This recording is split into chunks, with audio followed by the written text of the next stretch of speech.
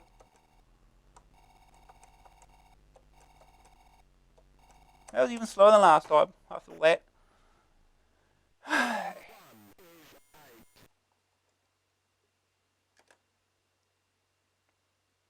Game over.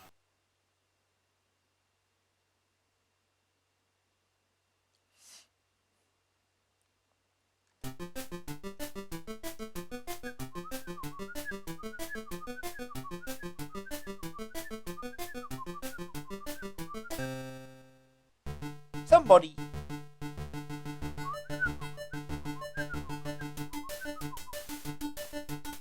One more try.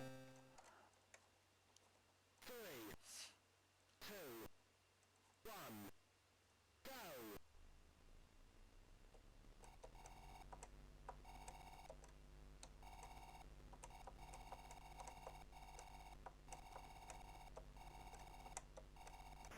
Ah.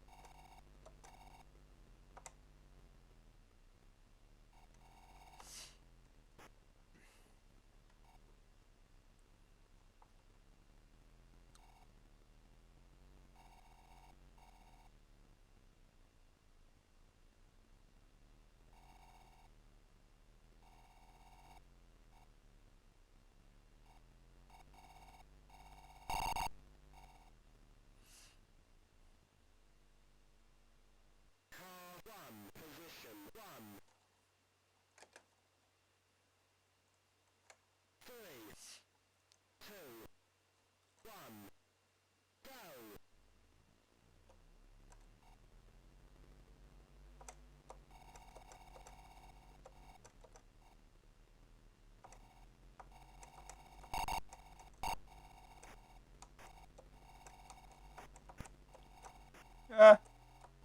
Which direction are you going when you're going under things?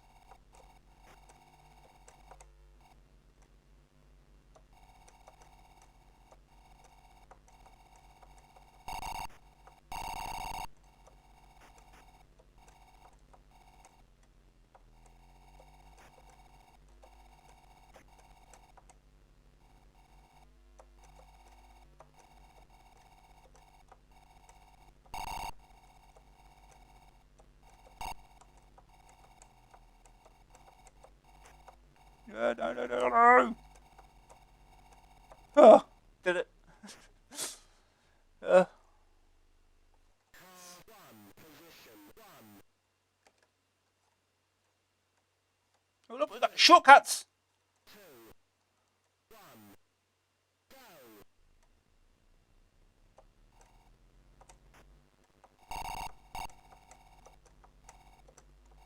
Look at that.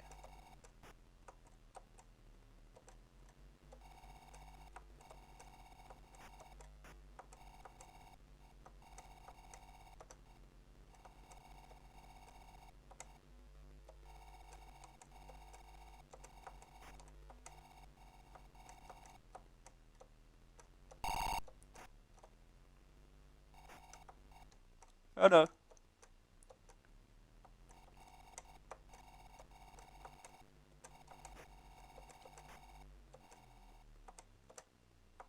Oh, did it. Car 1, position 1.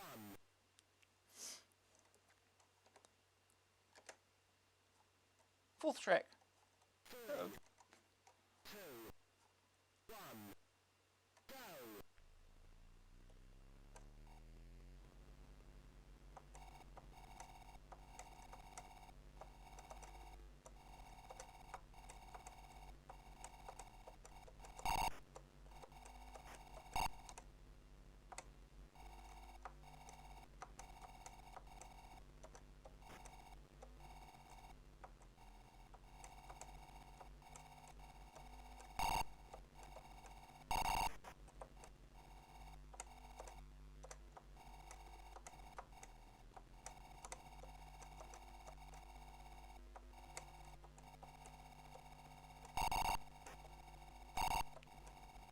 Okay, got past that stage too. Damn second stage. Oof. And we got a first day target score. Oh, geez, this stage.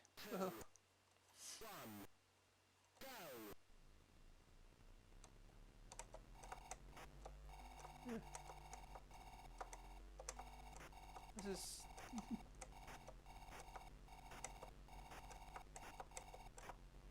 Yeah, no.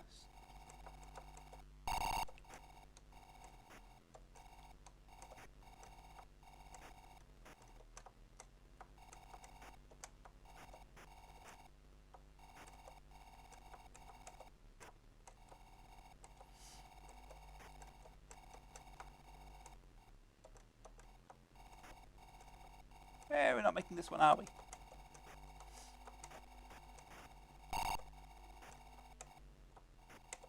Yeah.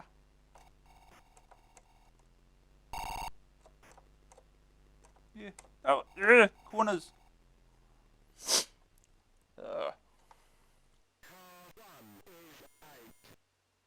3,000 points.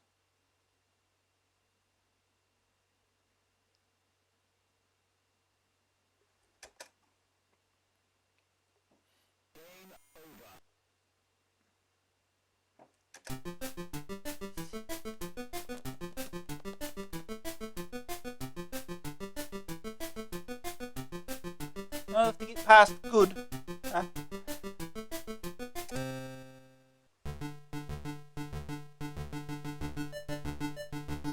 Got 5 of the tracks. 9 more after that.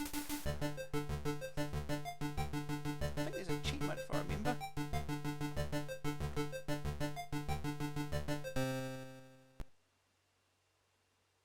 No, that's not what I wanted to do.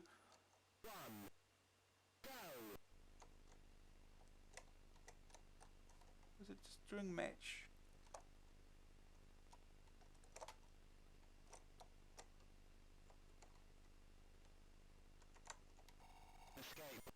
Escape.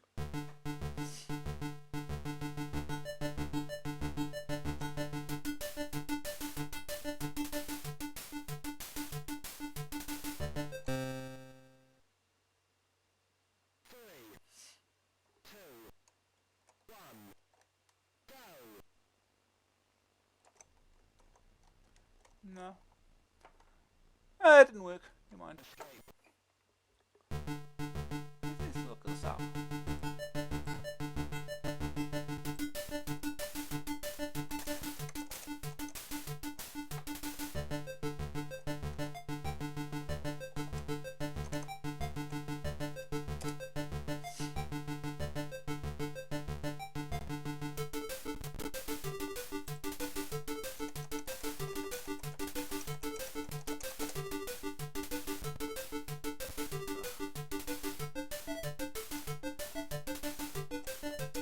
Don't spell simulator with a D.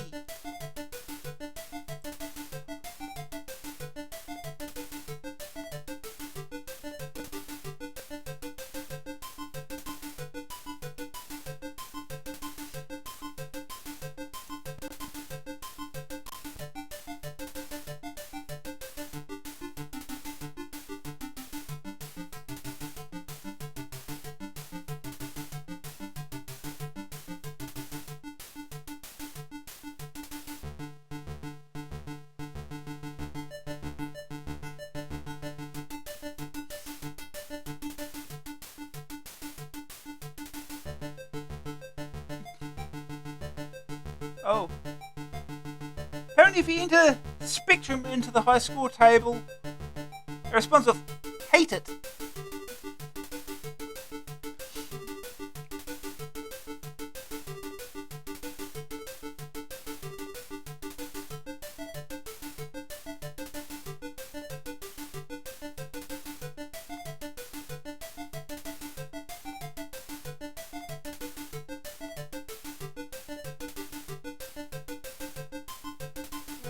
How do you translate this? It's got an English, but it's got the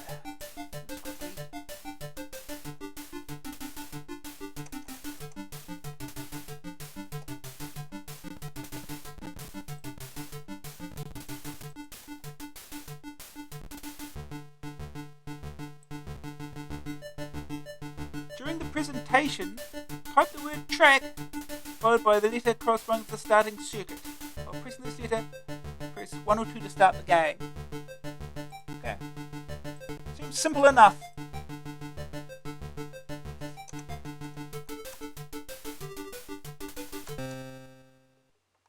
There we go.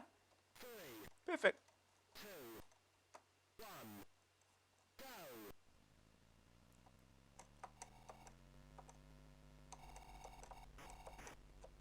Yeah, right, get around there, come on. Oh no. Well.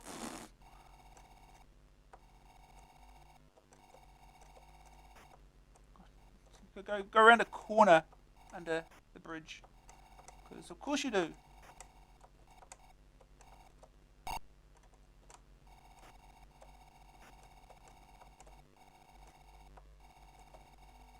Yeah, don't go in there.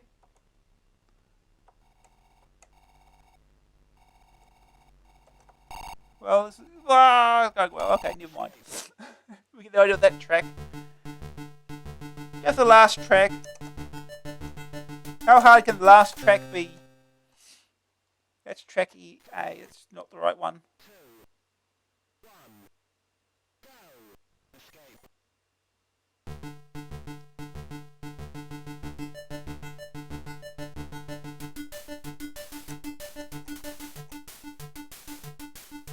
Even the last one at the end.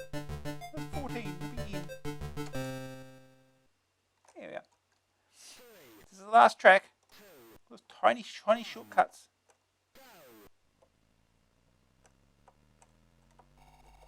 And he immediately takes it.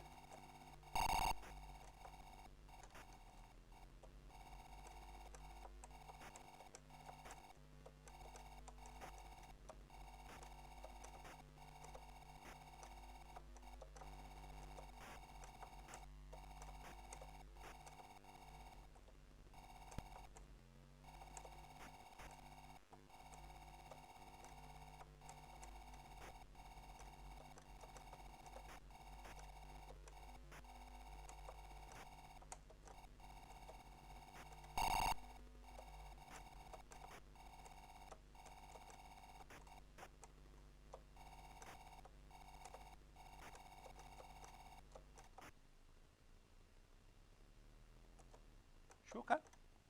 Well. No, you can't do that apparently. No, do another lap. Idiot. Ah.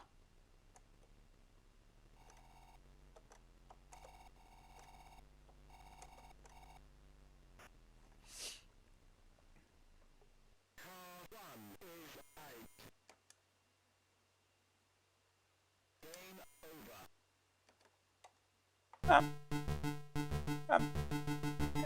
Let's get on to the next. Yeah, back onto the next game.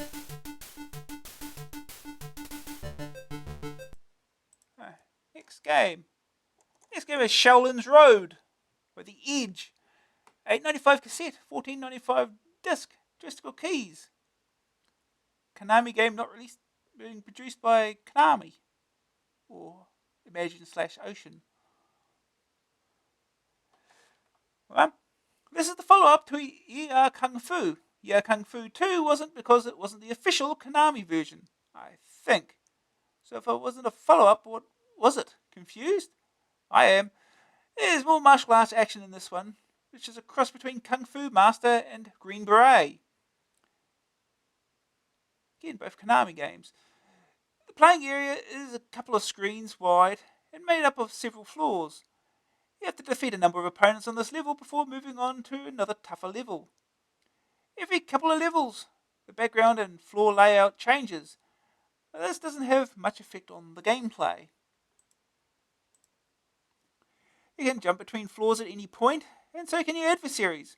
A swift kick would dispose of them, but if they bump into you, it's you that incurs the damage.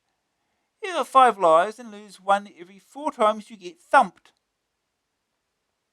When you kill some men, they release a blue sphere. Catching it will give you special powers for a while. These include spiked throwing ball, fireballs, and a protective star. When used properly, these can dispatch large numbers of the enemy.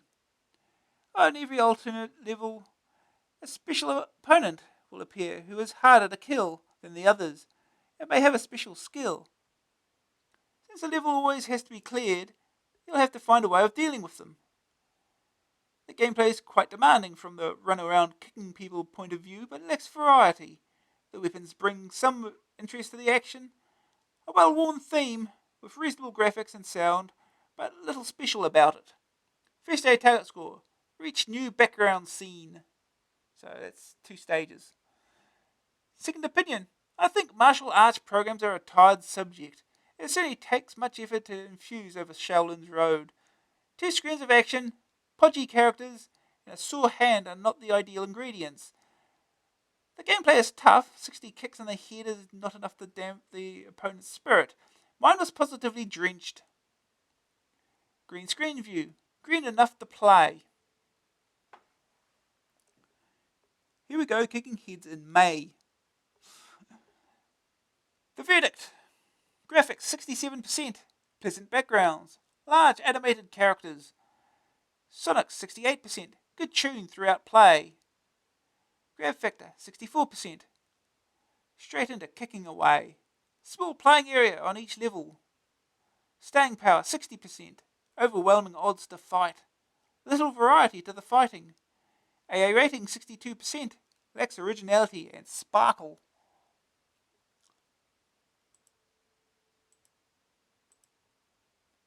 Okay.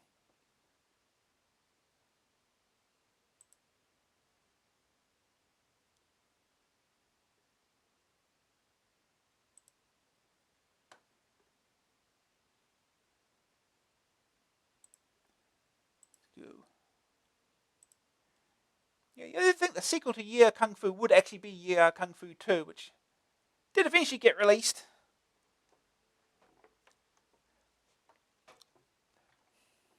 Yeah. Not that it was the greatest game ever.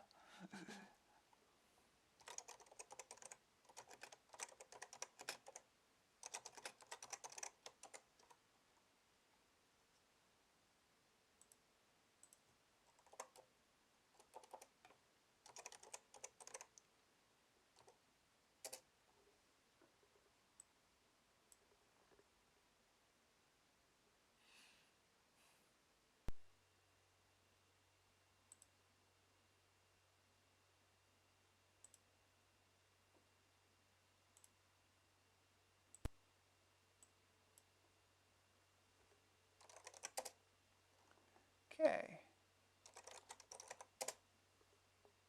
Off we go.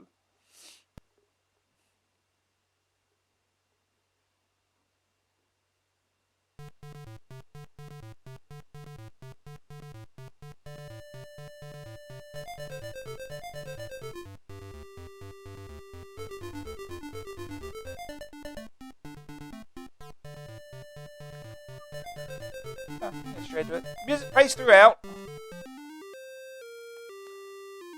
Start.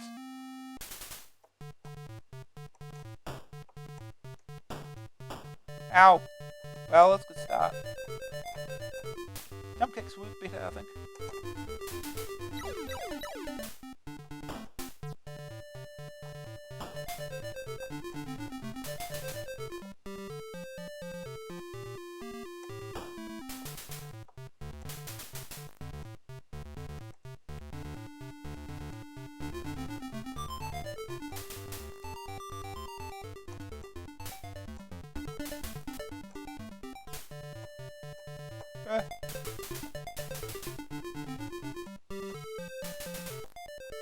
Guts! At least that's accurate.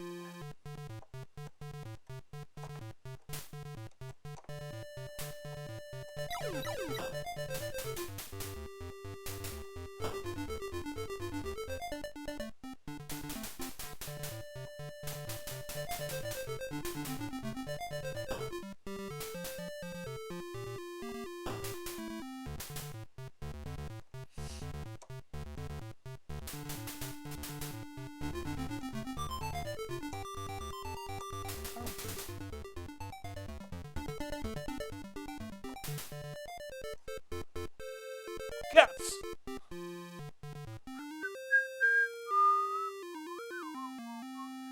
There's a new background.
Went off screen.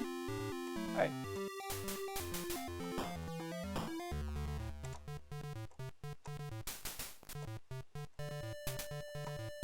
Okay.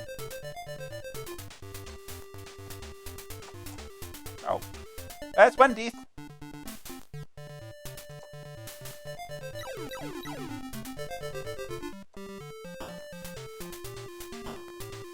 Oh. Death from below. Oh jeez. That ain't safe. Oh jeez. Okay, you can do neutral jump kicks. Oh jeez. You really get tangled up.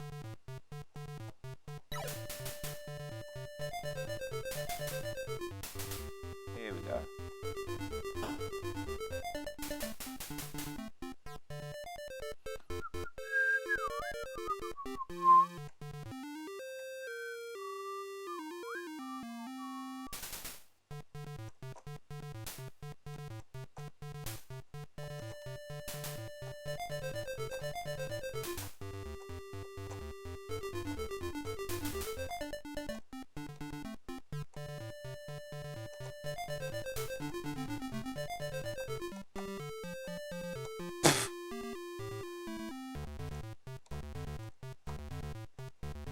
Hey, we threw him again.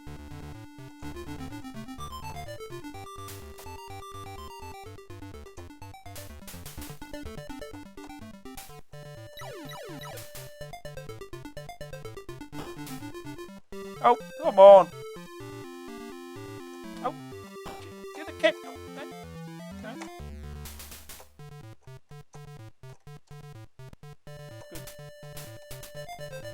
Oh, hey.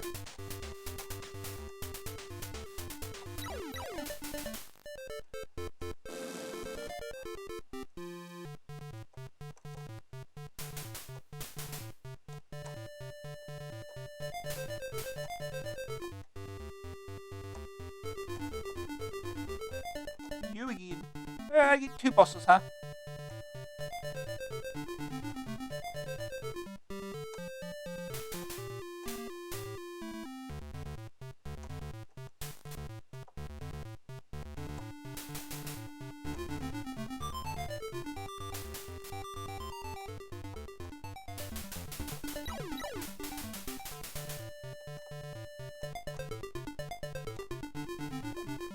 Really?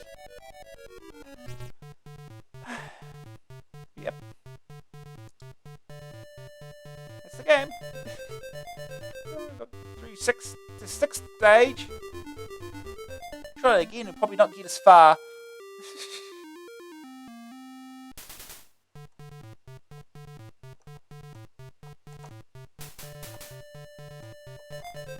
Oh.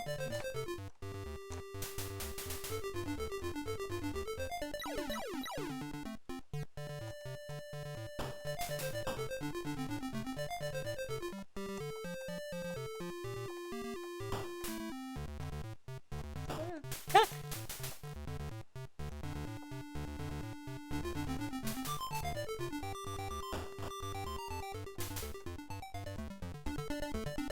Okay.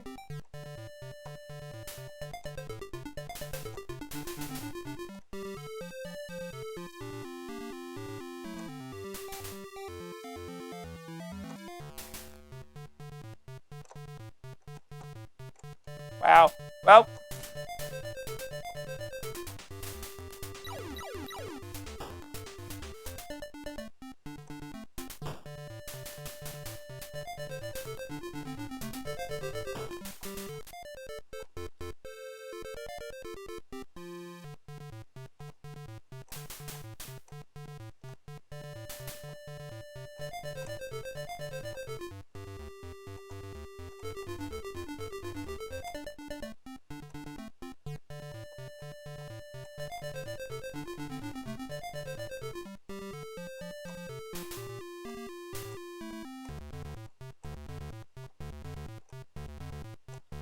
Ah.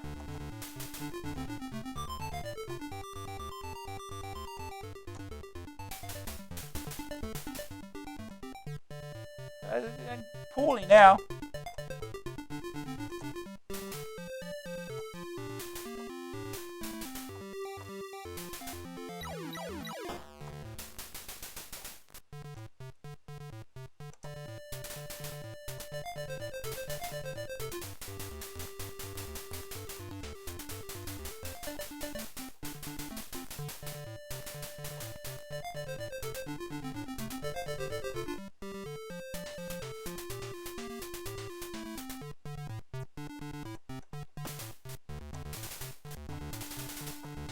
I don't get points for that.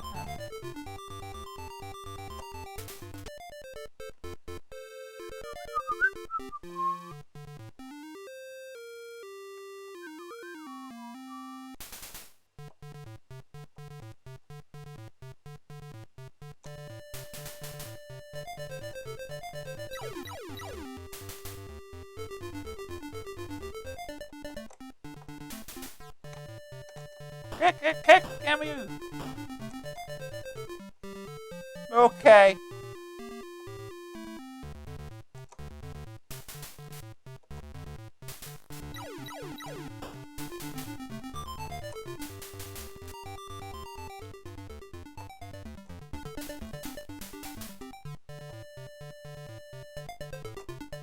Damn it.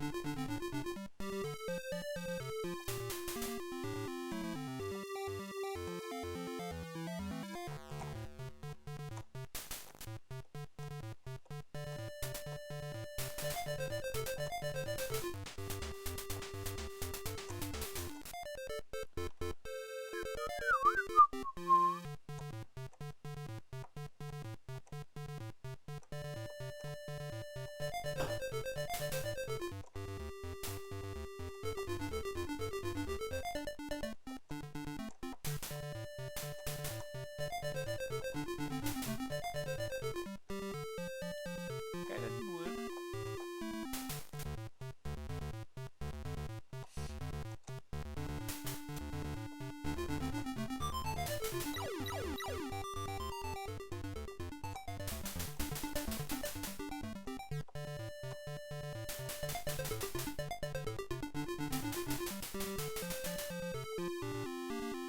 Somehow that did not work. Really?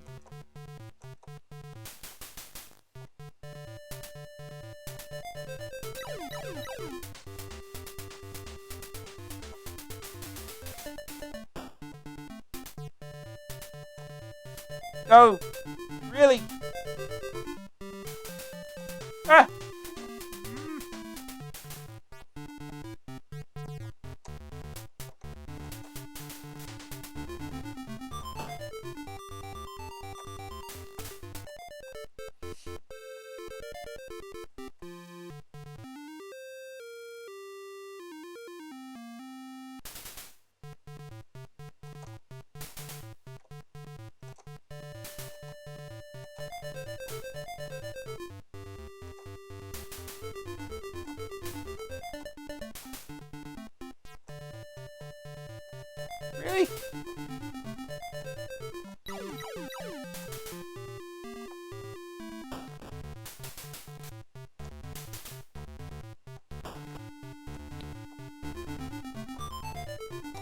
No.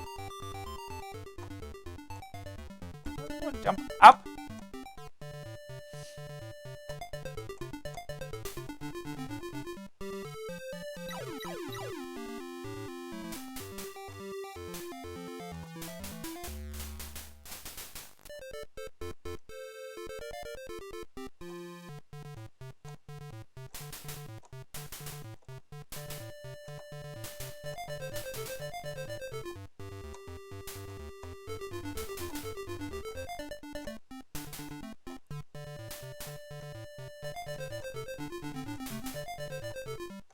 Okay.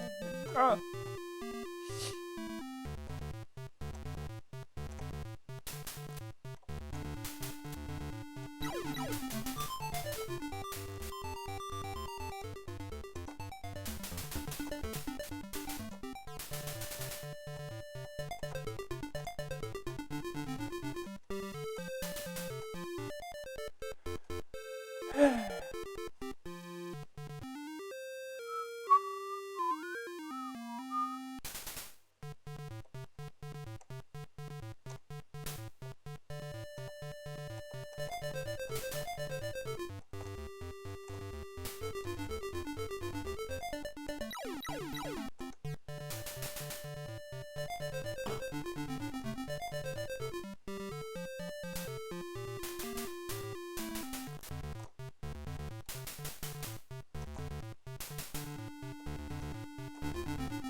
Let's really get that one up there. Oh, jump, you idiot. Ah, okay.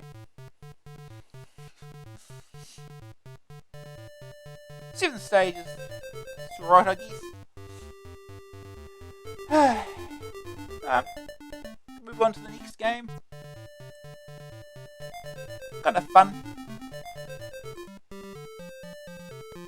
Let's go. Next game. 5-star games 2. Cauldron 2, Alien Highway, Doomsday Blues, Dandy, and Frostbite.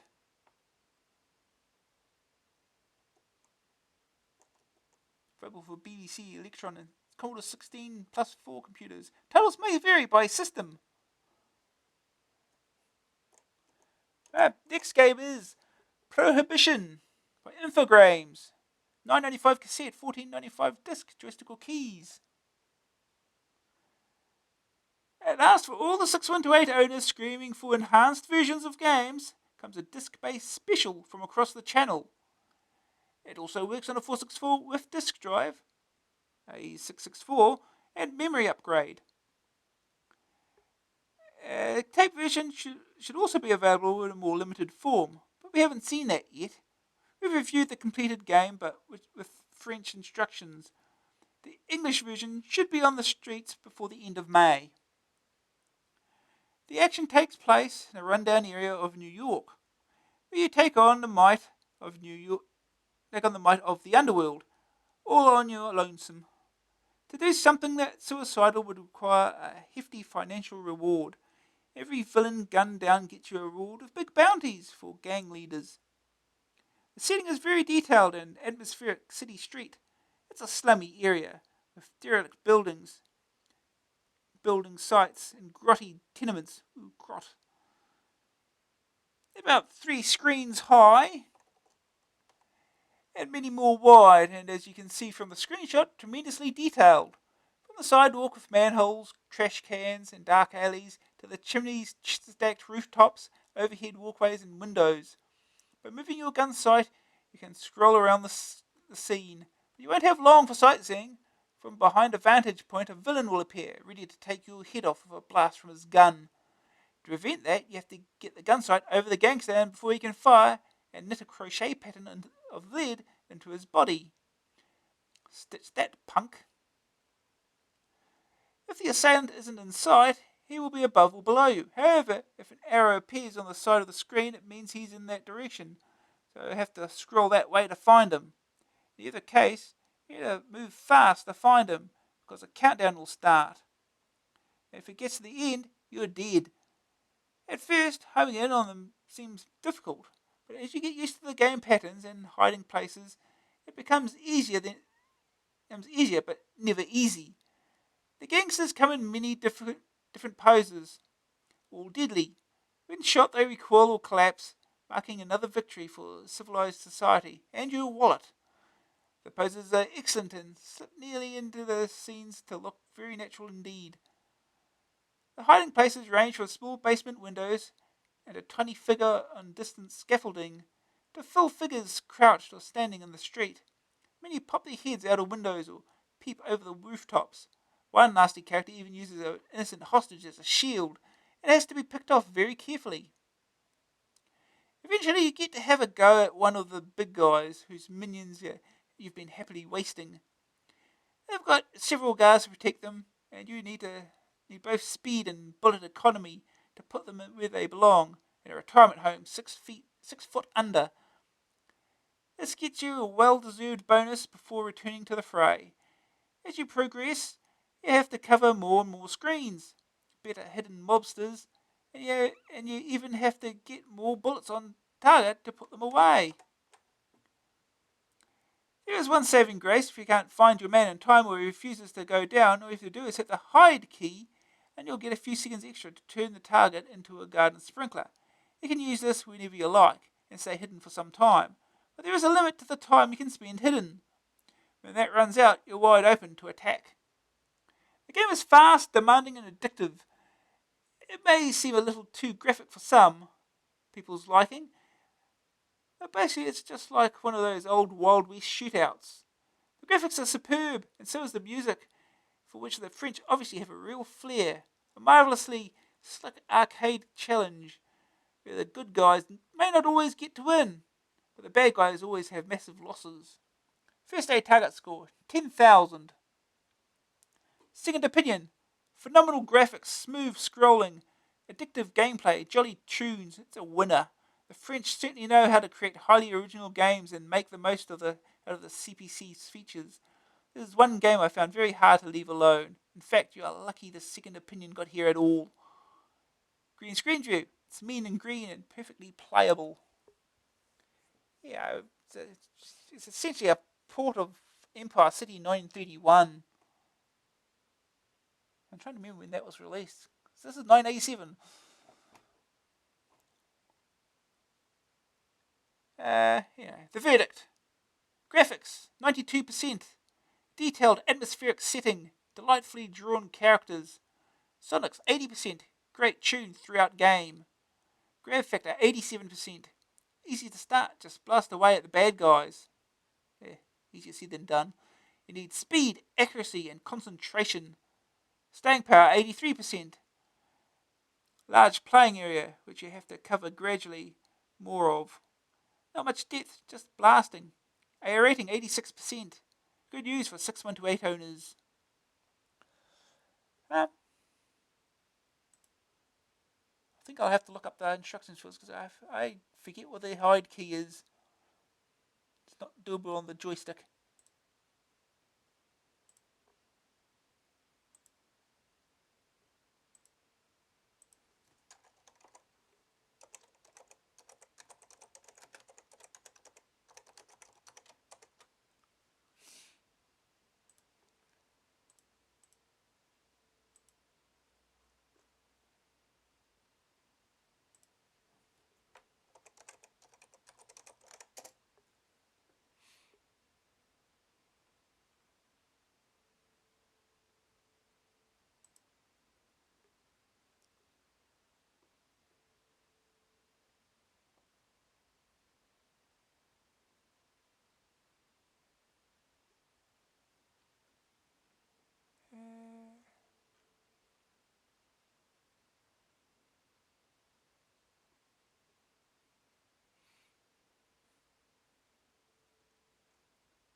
Let's see now. Manual. Do we have a manual? We have manuals. French. French. No, it's Spanish. Oh, we don't have an English manual. Of course we don't.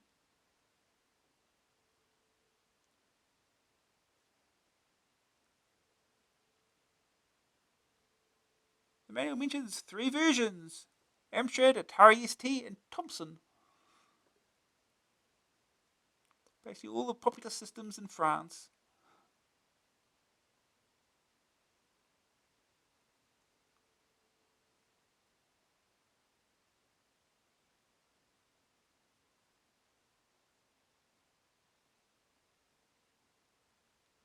You can redefine the keys at least.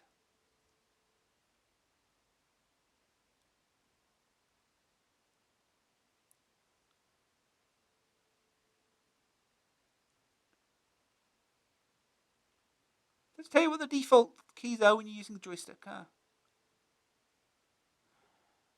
that's absolutely no use whatsoever. Right.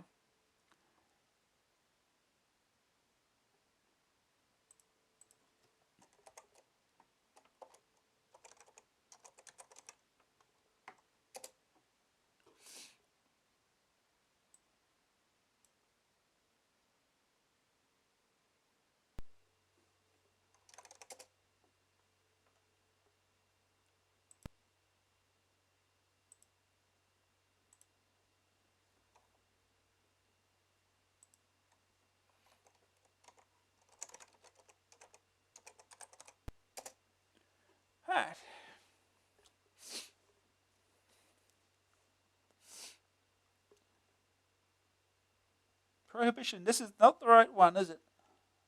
Nope.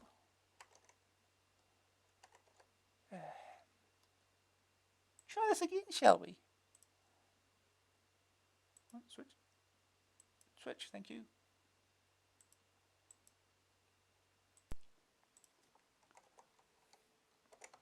I think this is the one. Should have written down which one I used, which image I used.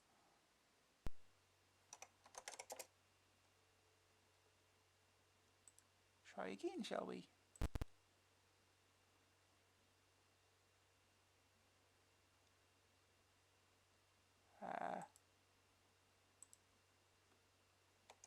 Try CPM.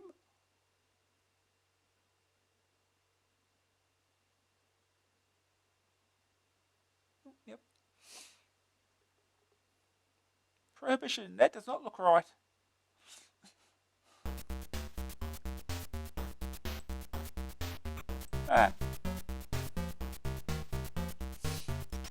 P to play. R to redefine keys. People redefine keys. So up, down, left, right, action.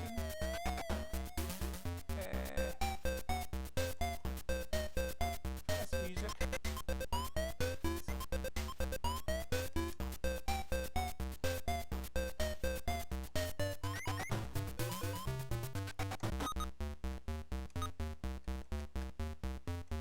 Let's pause.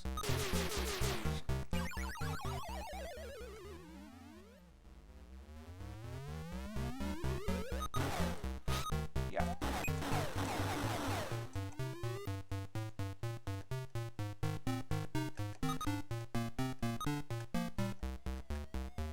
Okay. Let's go through quickly. Okay. Redefine again. Up, down, left, right, fire, music. I don't know what that's supposed to be. I think it's pause. And that is the hide. Why is the last item in there? I don't know. Whatever. Let's go. Hey!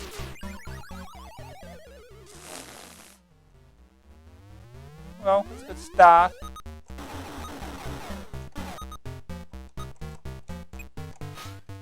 Oh!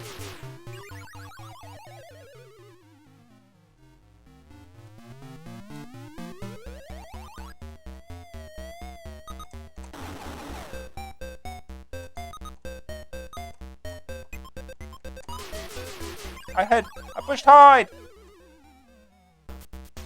This game's hard. You know, the same problem with Empire City as well, so.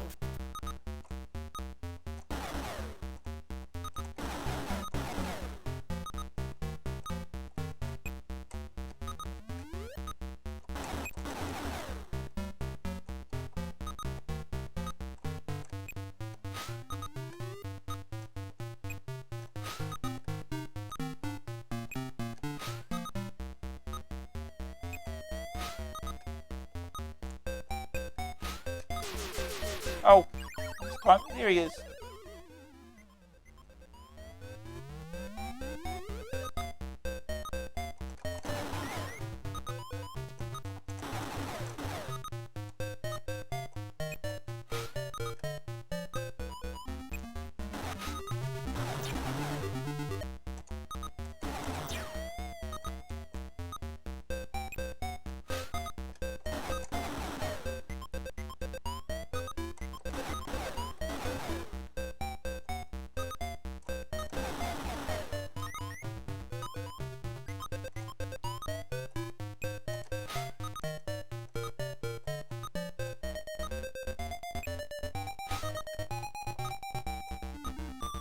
Where is he?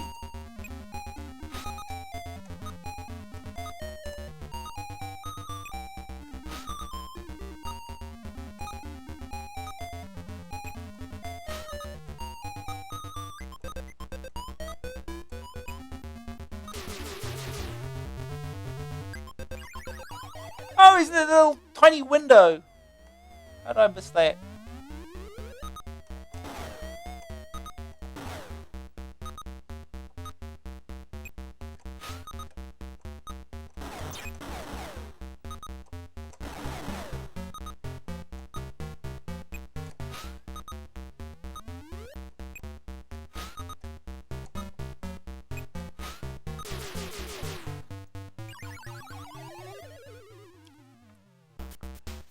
Hard.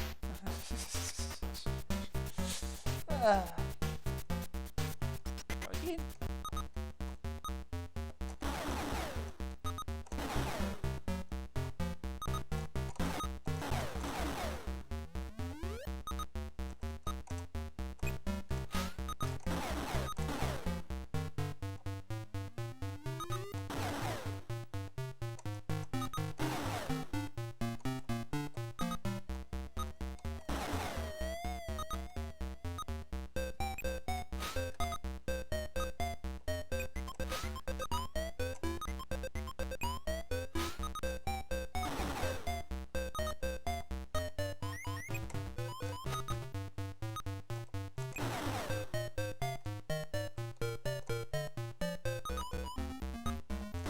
Oh!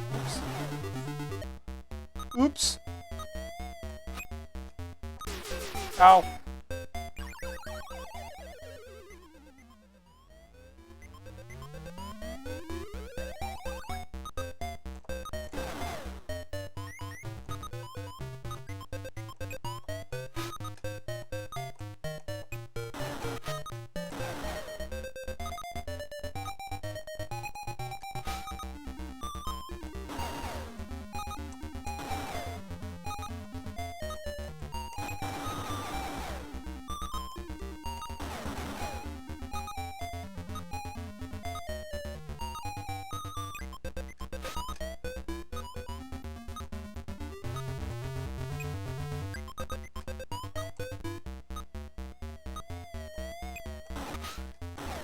Yeah.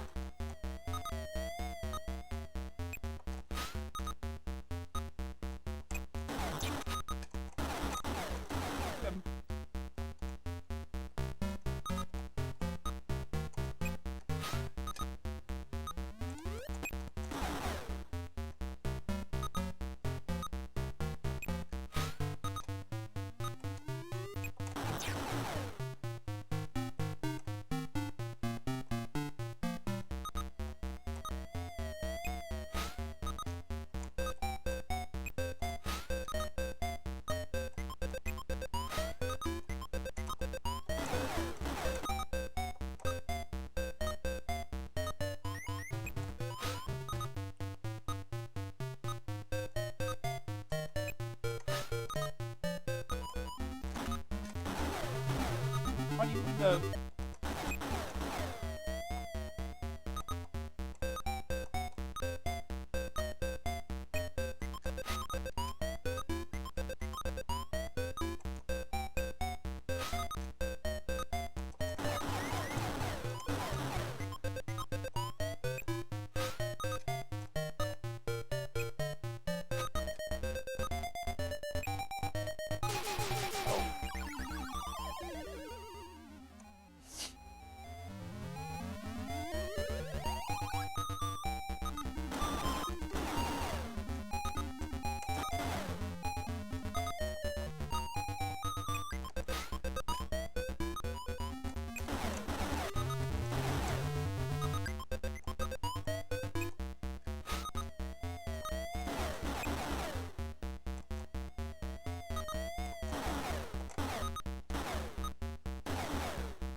Oh! Hey! I got points! Hey! Okay, this one will go.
Oh!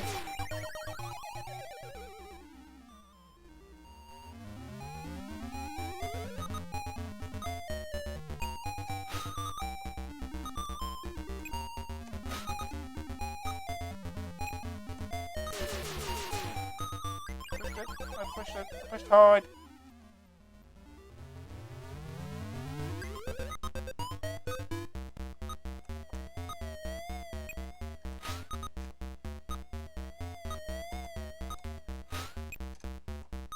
Oh! Oh, this little tiny window again.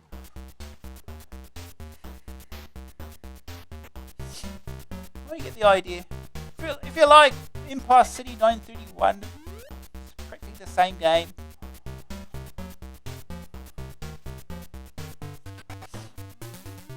Nothing I ever quite got into. We'll move on.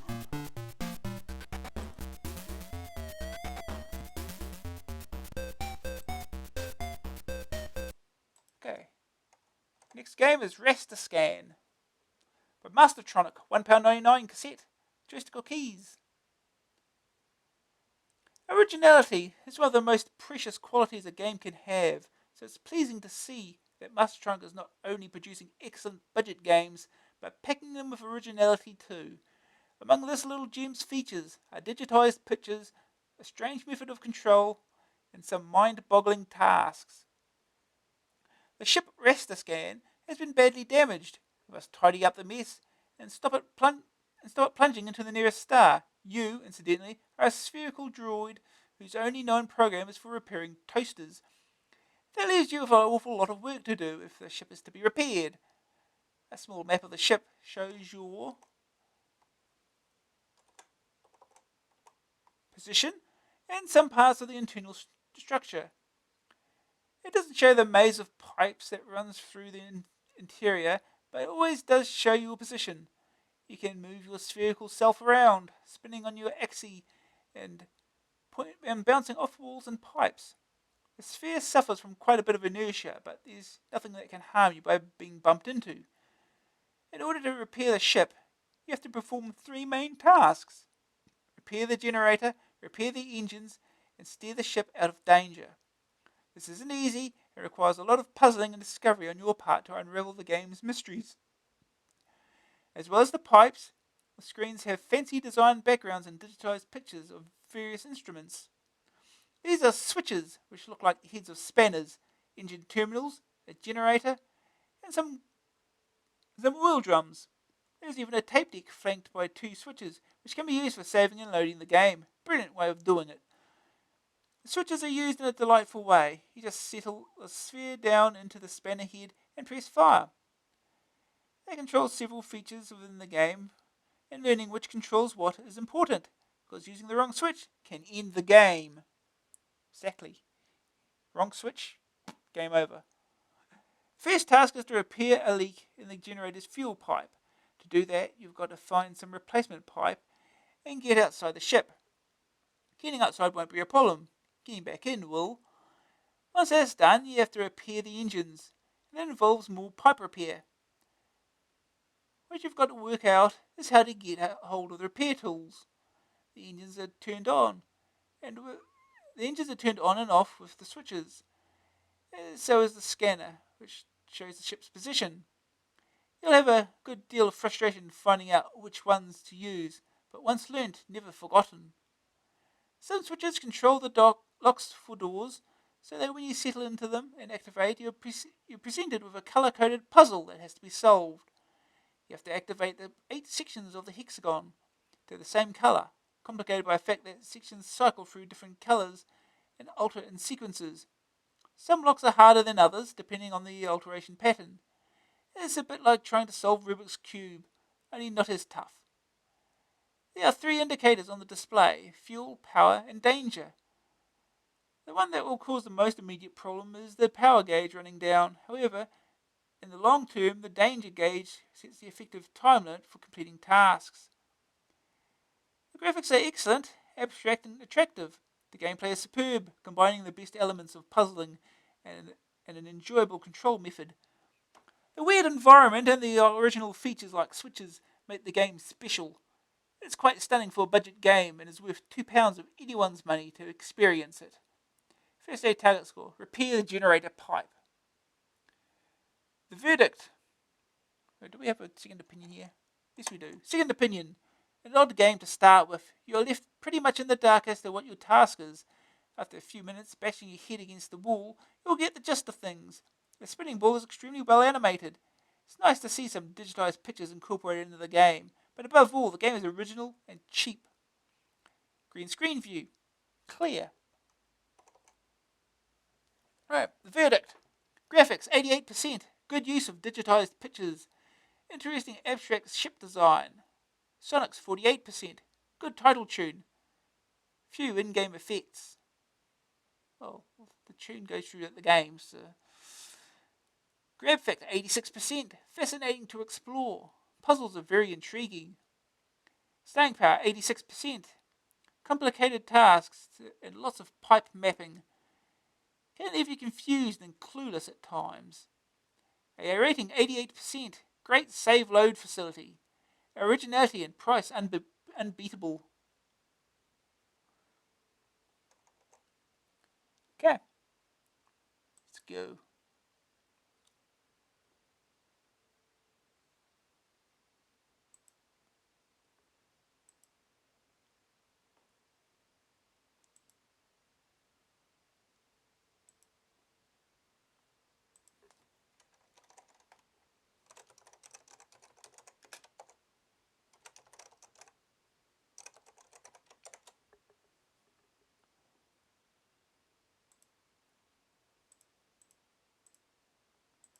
Okay.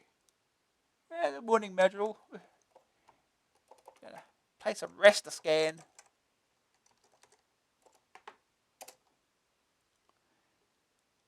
This is a game I'm fairly familiar with, but I don't quite remember exactly how to finish it, so don't expect too much.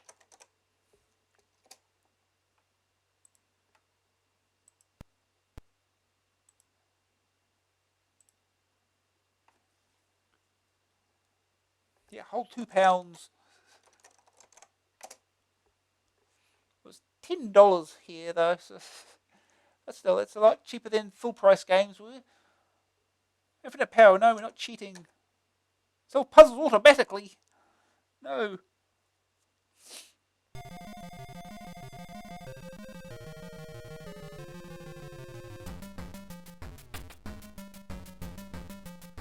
Rasterscan, produced by Binary Design Limited, game concept by John Pickford, programmed by Gary Ireland, with help from Steve Hughes, user interface by JC Brook.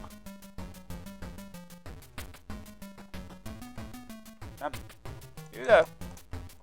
Hey, this is a teleporter. First one. Don't move that much. We teleport ourselves here. Over in this direction.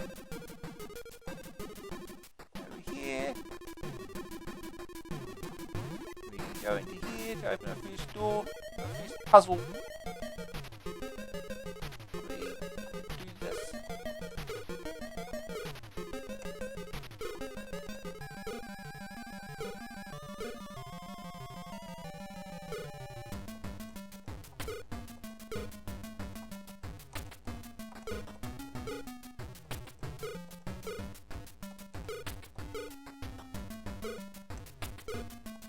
Yeah.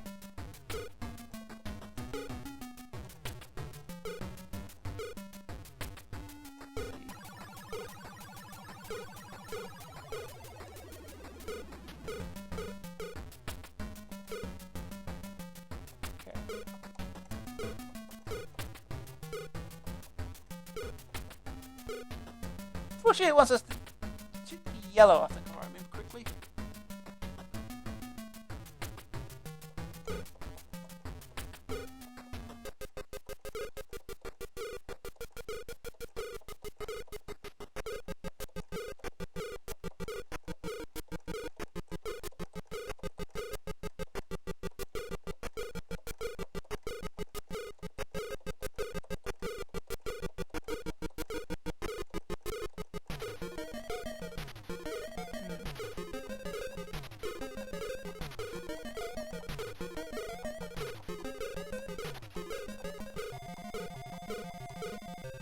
Not quite.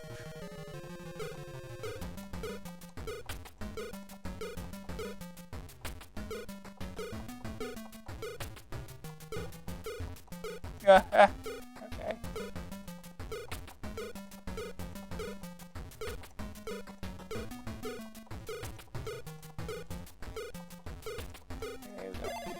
There we go. Open.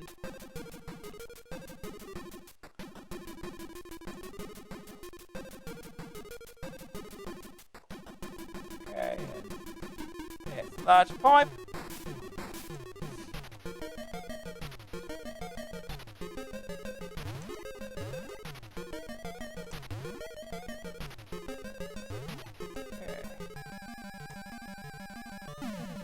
Back, up, it's automatically, there's a broken pipe.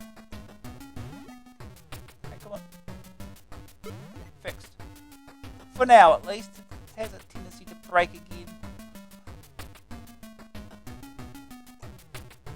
We're outside the ship. I'll get back in. In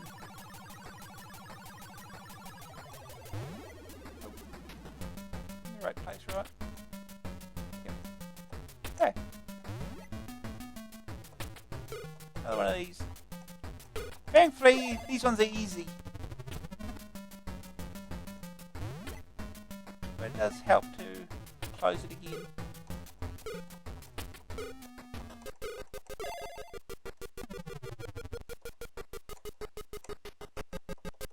Okay. Now you see some pipes here, I've got cracks in them. You gotta fix those too.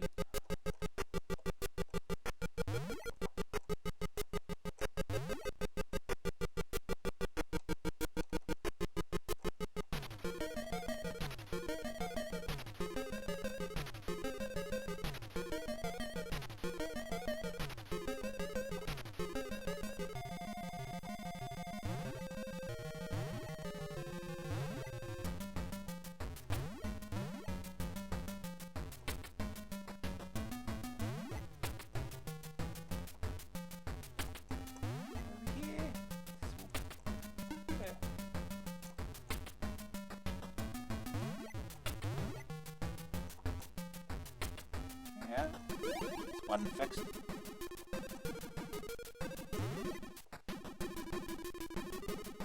One of those vertical ones because they're different.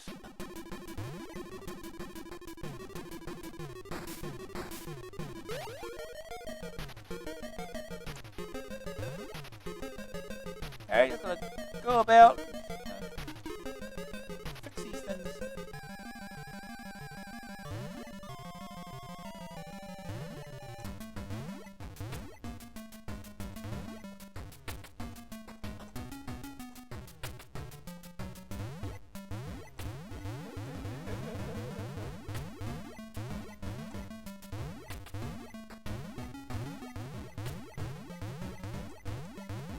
Okay.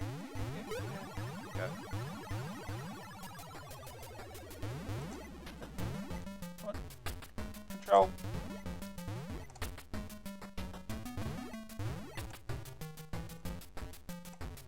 No. Probably not the most exciting of games, really, but oops, at least you can put them back, of course.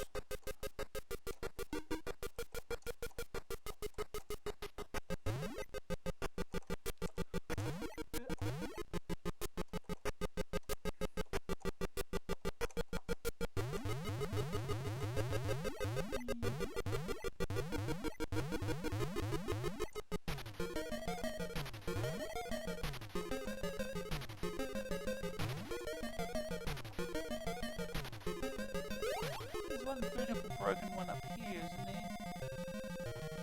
Let's explore. Remember. Yep. Got no more, right?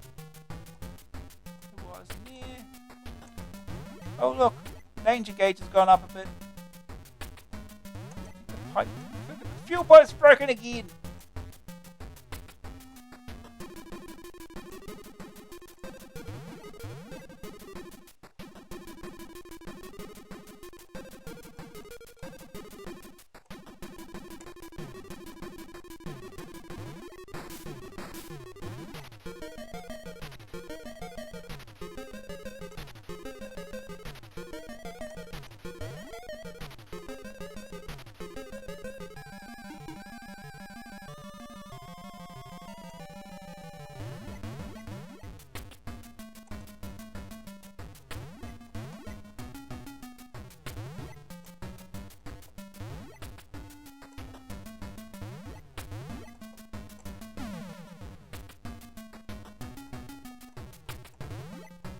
Here, huh?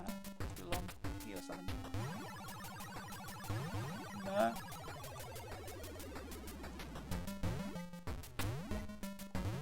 We have to go back outside.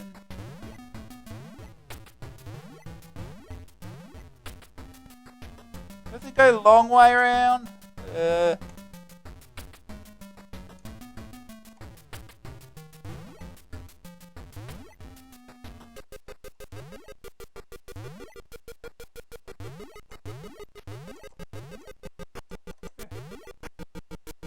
I guess I have to go a long way around. Hang on, it's a waste of time.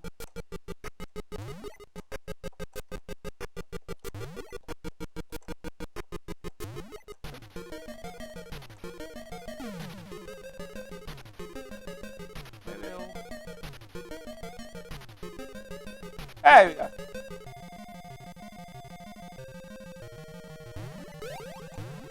Fixed. Let's wait another few minutes and it'll break again.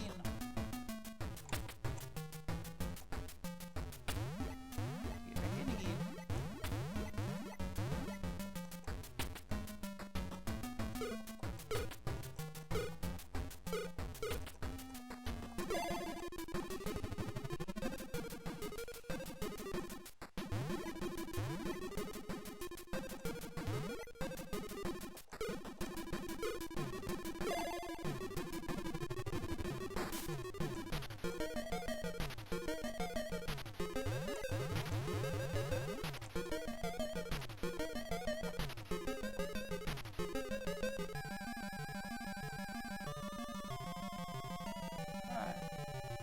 More wires.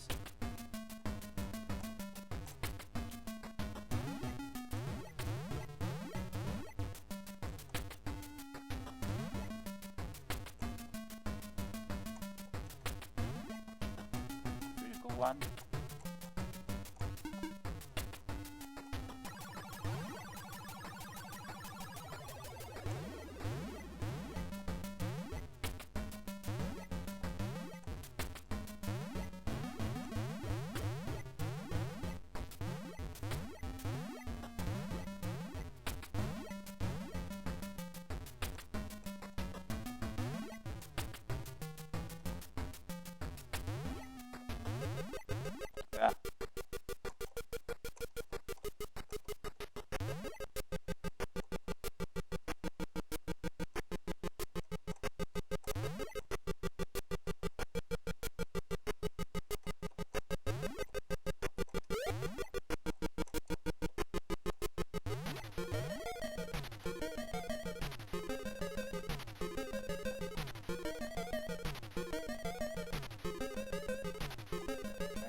broken wires somewhere.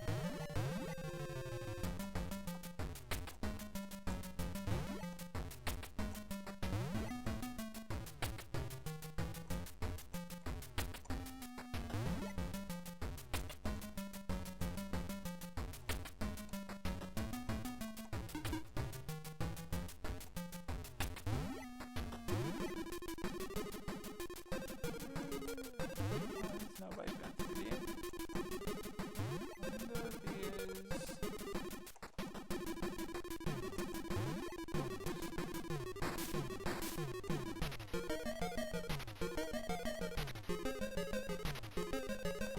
Again, huh? Get under there. Oh no, we can't get under there. No. Okay, this is not where I was thinking I was. No. Oh, the danger meter's gone up again. Place for this piece first. Yeah.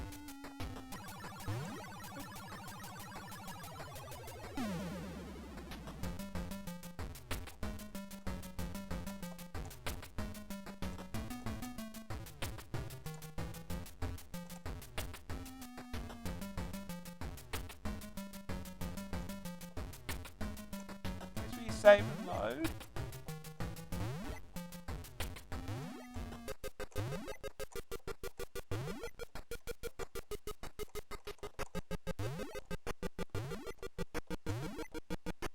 I'm already lost for some reason. These.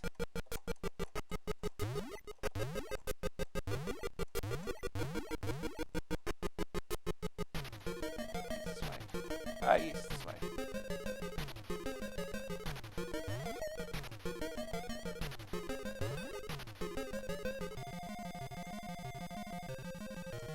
Here. Up.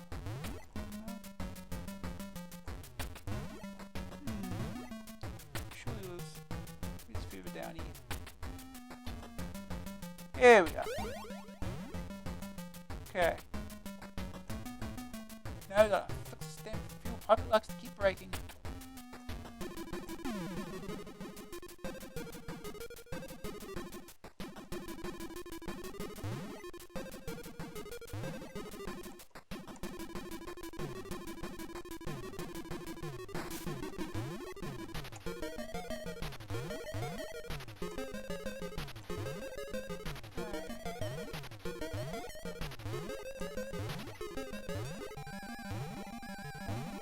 It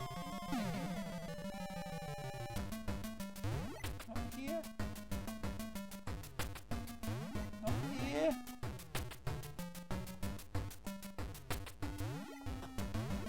Not there. Must be the other side again.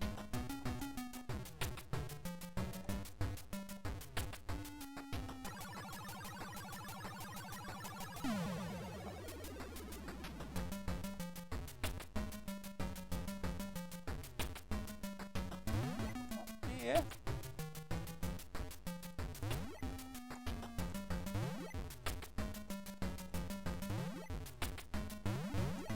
Yeah, I'm going to have to go a long way around, aren't I?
Huh? We'll leave this open while we're out here. It'll be fine. Sure. Now, where's our problem? Big problem. There it is.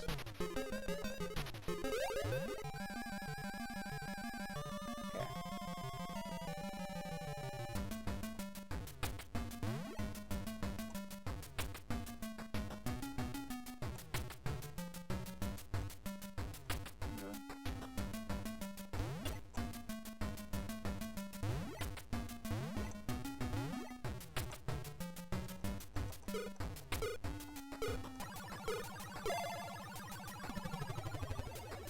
Yeah.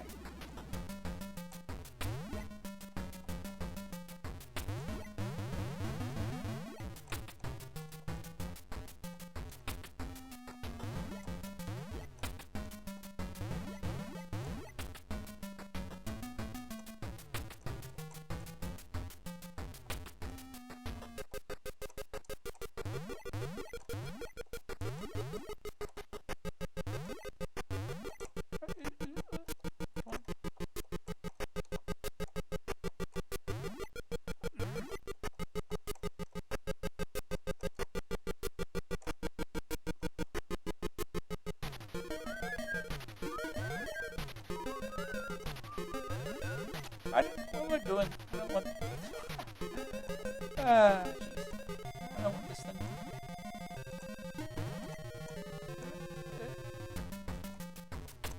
That's what we want.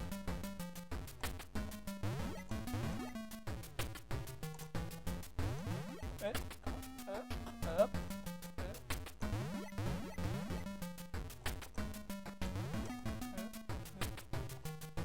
Nope.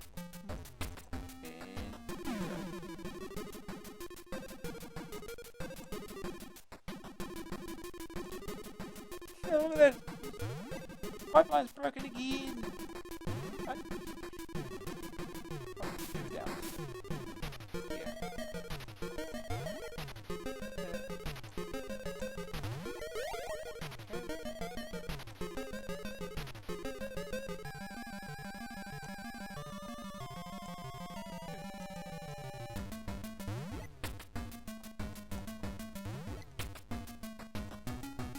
Oh, come on, you can do it. Okay, now you think. Fix the stupid pipeline again. It gets annoying, this does.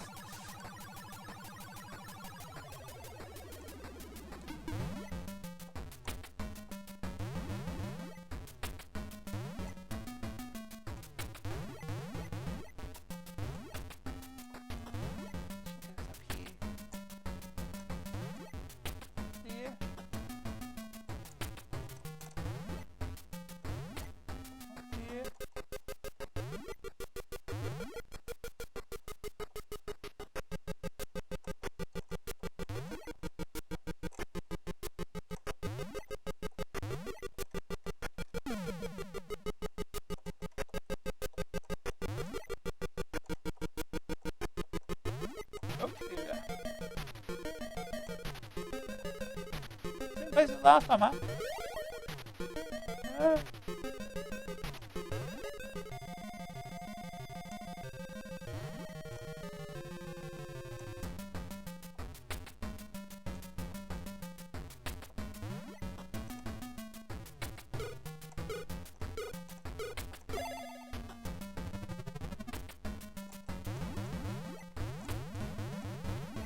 Yeah.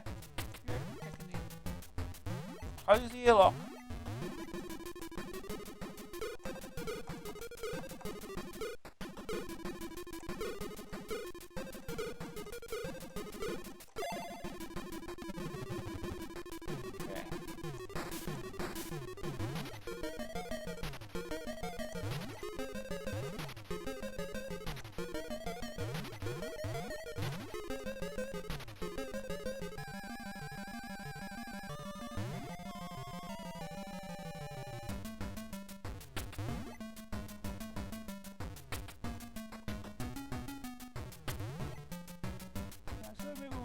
I think there's two more broken pipes in the same room.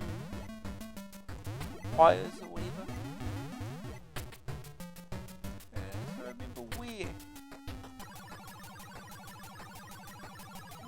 a vertical, but I am actually uncertain.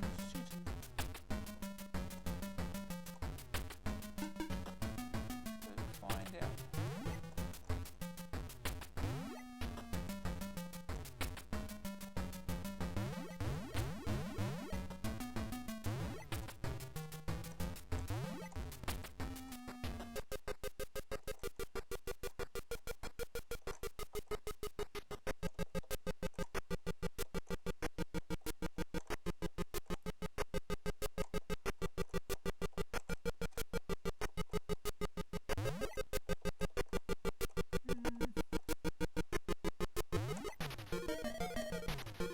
Oh look, it's gone again. Let's just find these wires. I have time otherwise. Get anything done.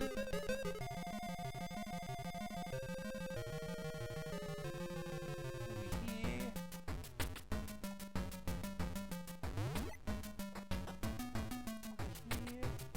Oh, over here, don't I? Oh no, it's not here.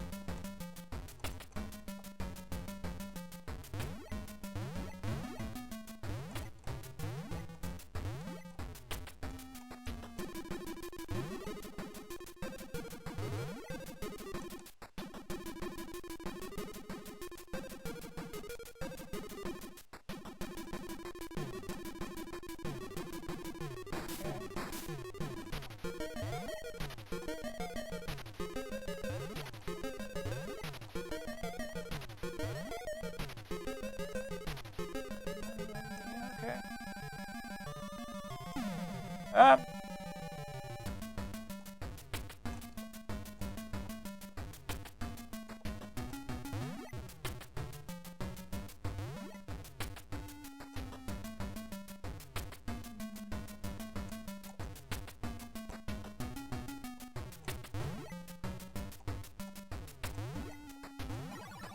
won't say they were nearby, but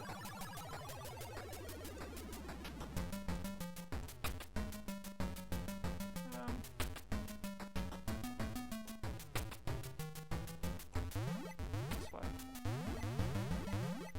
Down, down.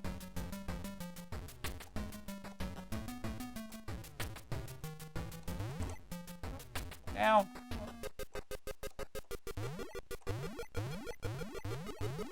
Get over here.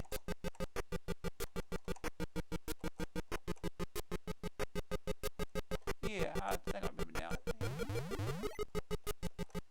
Here. No? Okay, maybe not. Over there.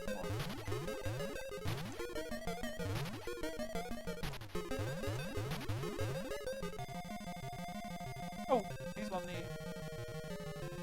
That one I've forgotten. Oh.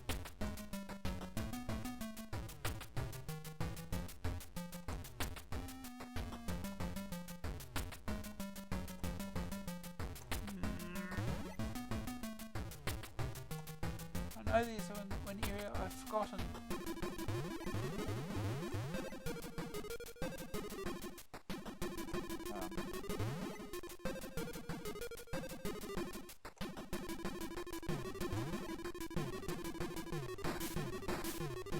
This way.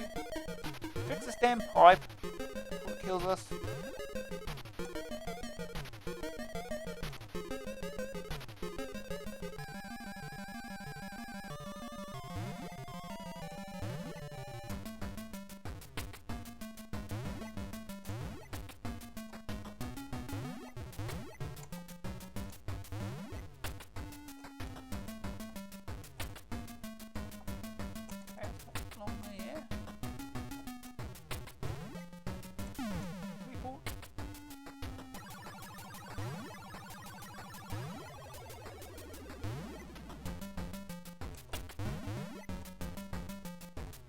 Yeah, same damn place again, huh?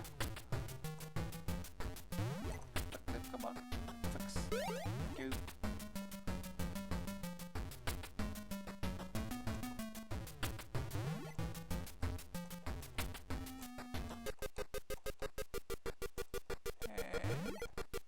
And puzzle.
that really all the breaks that we've fixed now?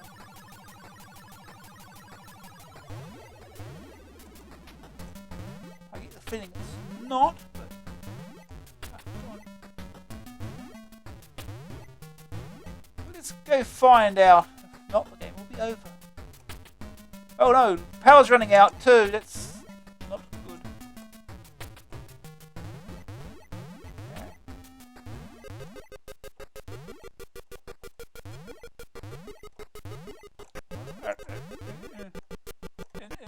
And the little tiny spanners. Oh, God. Okay.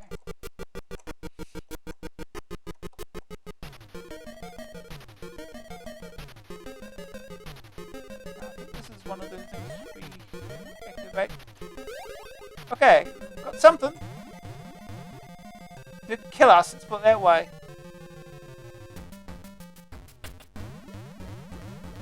Let's kill us.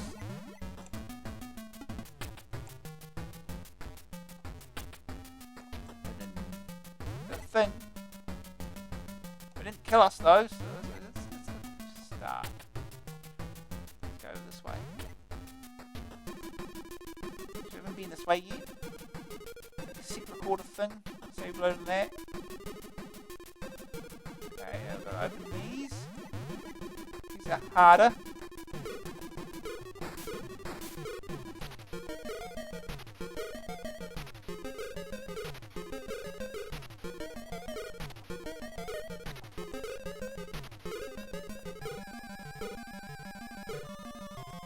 Here we go.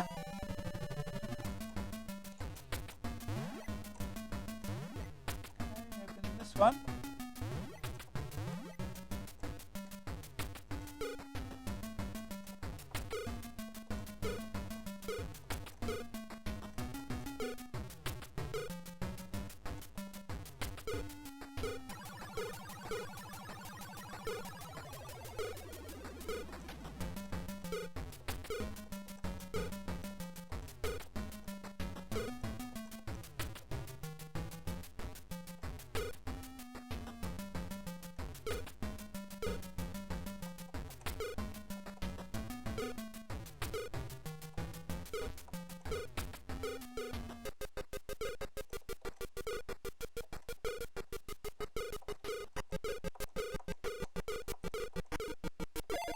There we go. And here I think of 3 switches. I forget what order you're supposed to switch those on. I forget. Let's switch those in a bit. Another thing down here to open.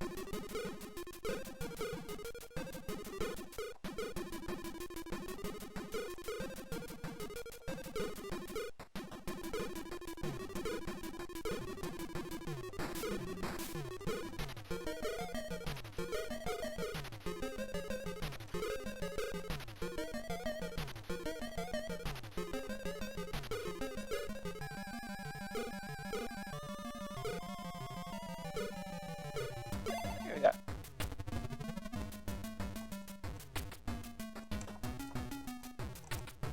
And this is our scan. This is how we... We're only going one direction now. This is our little thing that tells us where we are, where we're heading, and it's not running yet, is it? So... start messing with these switches and see if anything happens. Probably death! With my luck.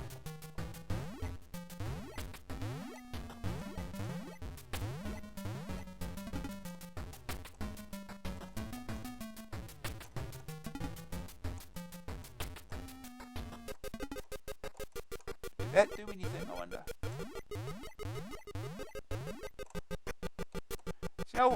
shall find out. We didn't.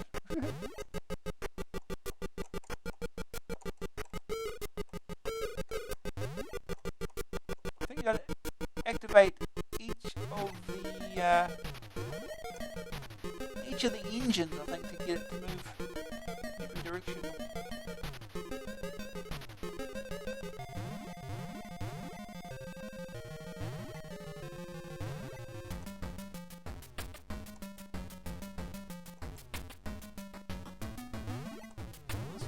Kill me, probably. No. Did the thing. I don't know if fuel's running out. Everything's happening now.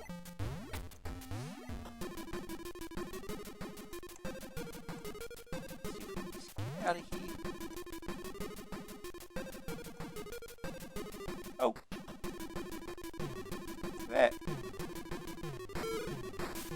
Moving in that direction. We can't see what we're doing because the scanner's not active. That's probably why fuel's going all of a sudden.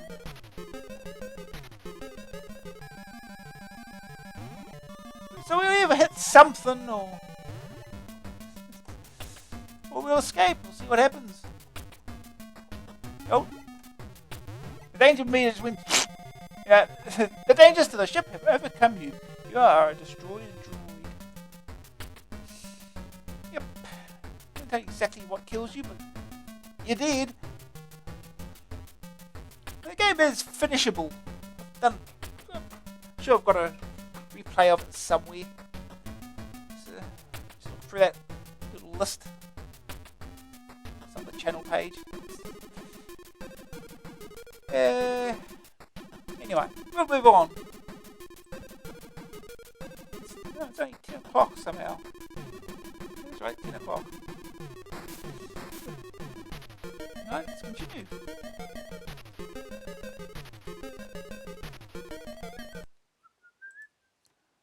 Right, now the summary section. We're near the end of the issue. We've got 6 games to do. Can we do 6 games in an hour? Okay. Anyway, next game is BMX Simulator by Codemasters, of course. It's got Simulator in the title. Of course it's by Codemasters. $1.99 cassette, joystick keys. A 1 or 2 player game over 7 different courses viewed from above. Similar action to Grand Prix Simulator, but more frustrating. Colourful and varied courses with tough qualifying times. The verdict. Graphics 72%, colourful detailed courses. Nice crashes when the rider goes flying. Sonic 62%. Pleasant title tune. Just peeling noises and crashes in the game. Grab factor 70%. 2-player racing. Varied courses with many features. Staying power 59%. 7 different courses. Time limits are frustratingly short. A rating 68%. Original idea as far as racing games are concerned. Okay. No, this is not written by the Oliver twins either, so.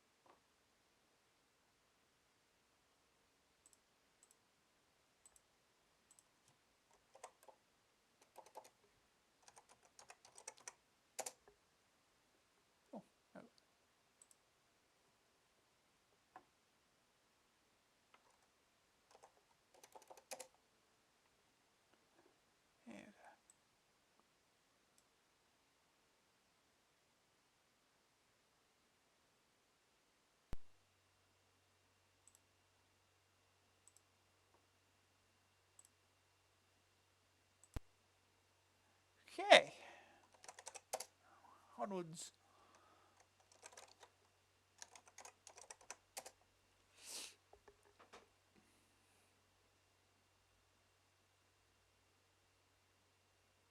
By Richard Darling. No, no.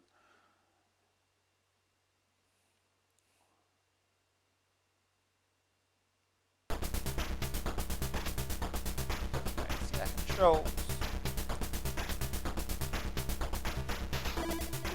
Right at 2.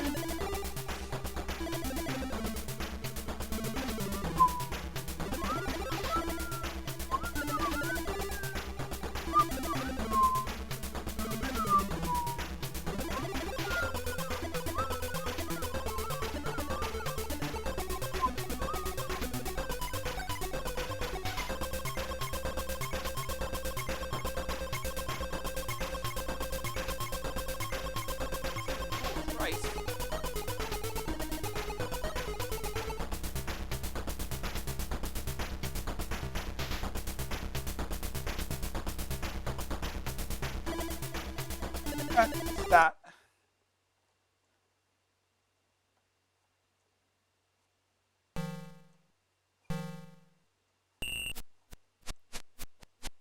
I'm the blue guy.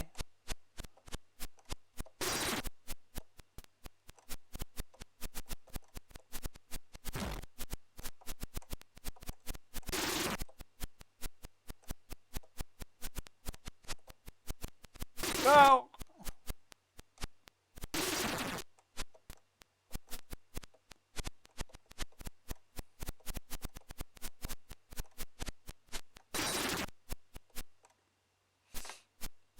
And we've still got to wait for the computer opponent to go. At least we don't have to beat him, just to beat the time. You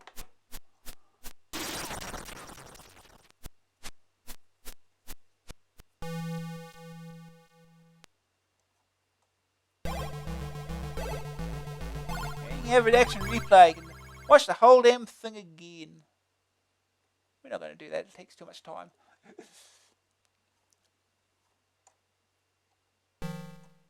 Right, it's ready. Pedal's ready. Oh, I ran right into that.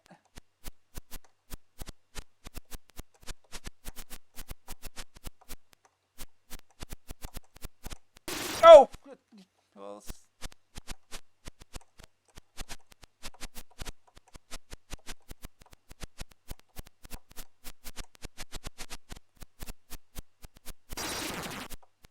let's do that again.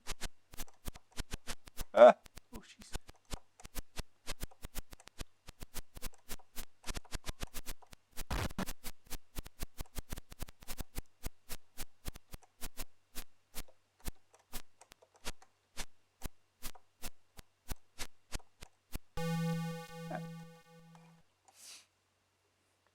Qualified.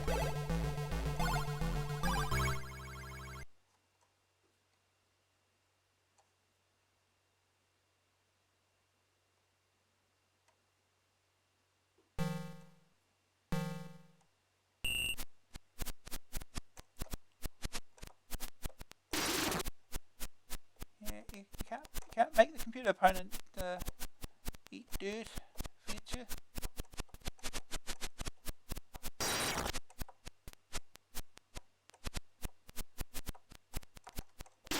Oh, she's really.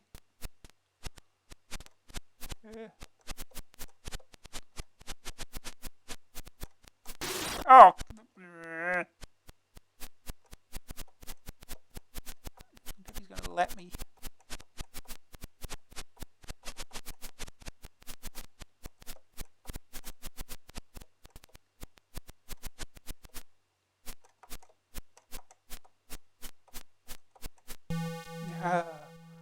Well.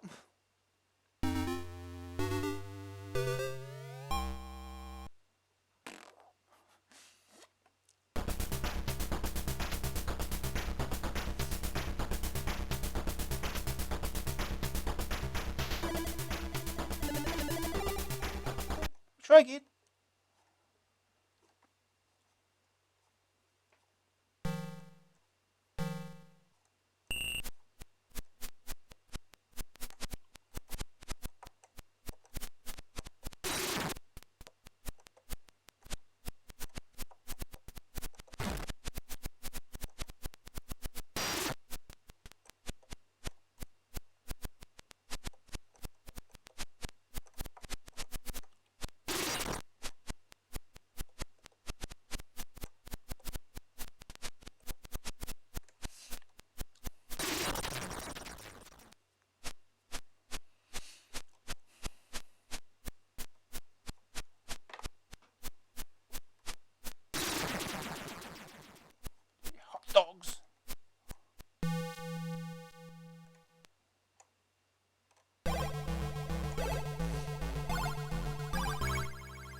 get past this stage.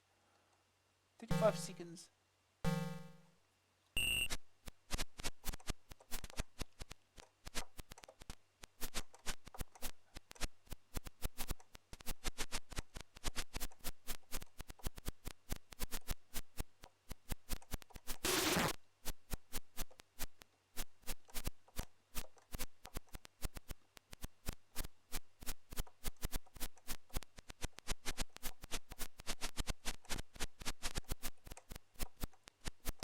Oh! Ah! He ran me over! Oh! Well. Ah! Well, that went. Ah! Collisions! Well. Well, that went poorly. We'll go right until that last lap.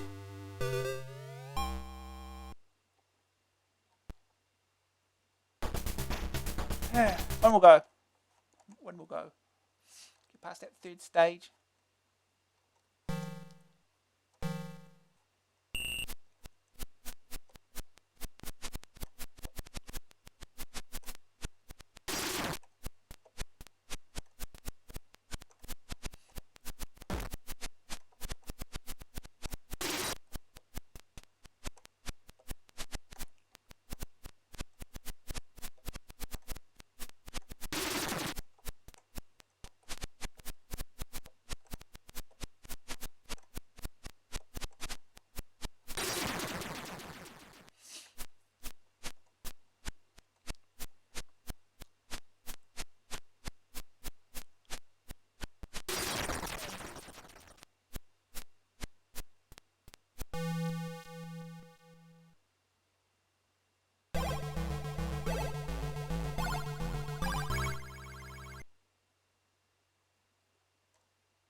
Oh!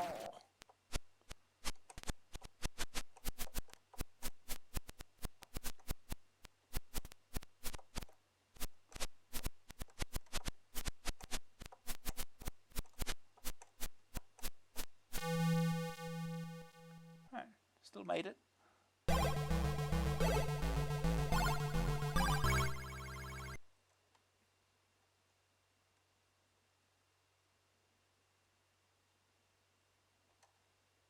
Okay. Don't mess this up.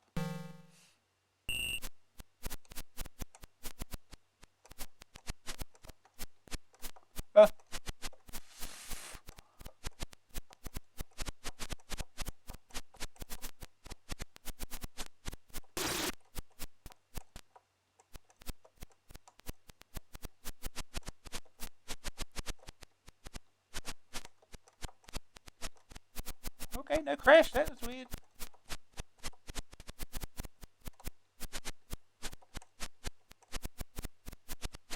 Oh.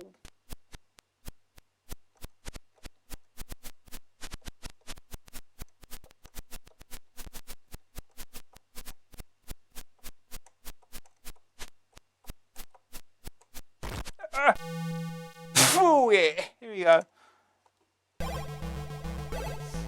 Barely.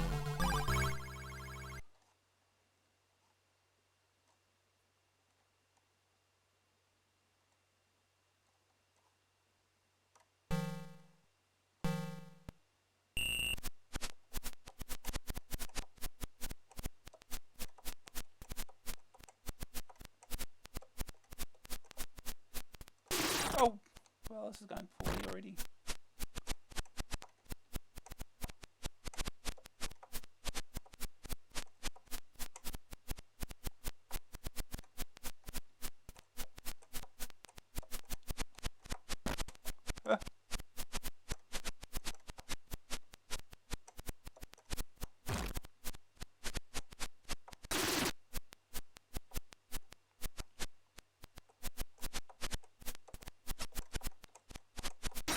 Oh, I did that again. That's it. Oh, geez, he only barely makes it himself.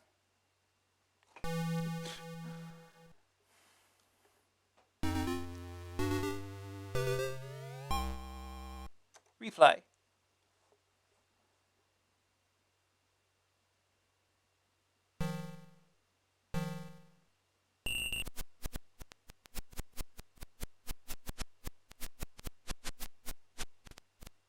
It's for slow motion. Slow motion. I think it's flying even further. Exactly how it works. That's how slow motion works.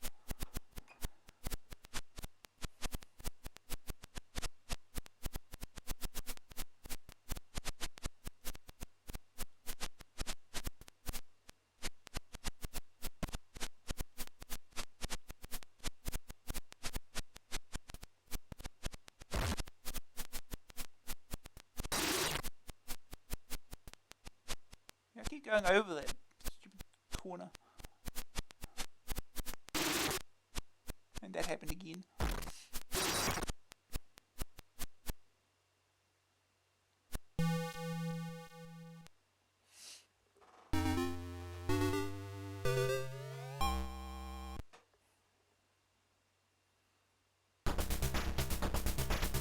Let's move on.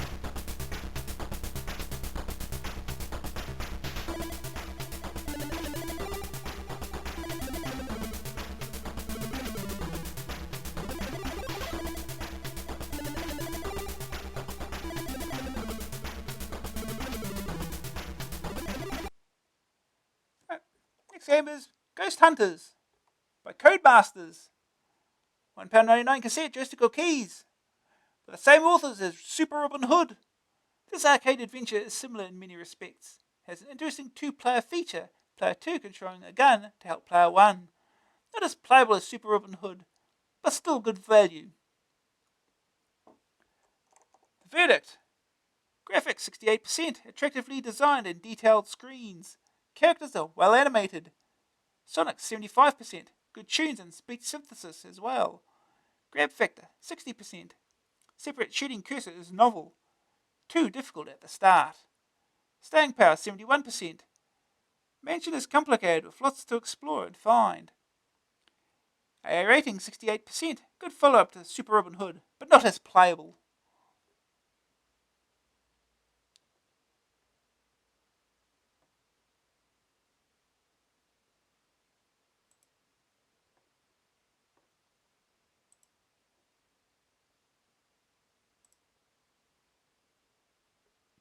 Okay.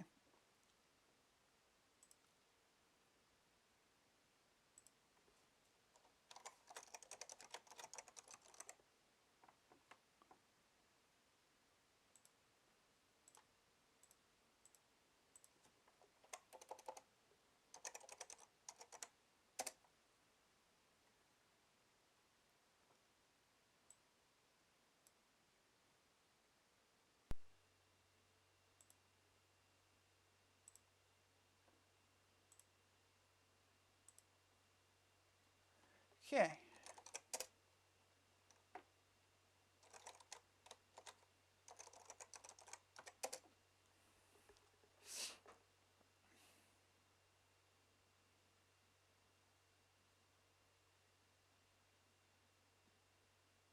Macho energy. Ooh. Nightmare Mansion.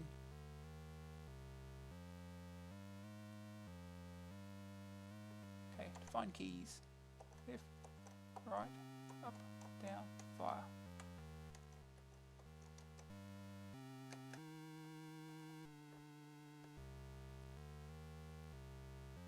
Master, expert, good, average, fair, poor. Let's go.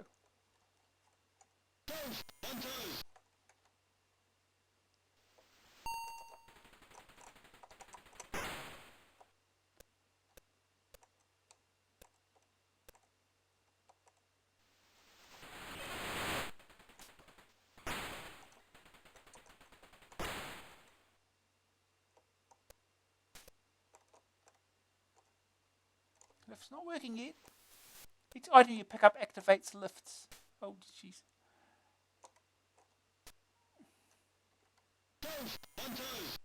That refills your macho energy.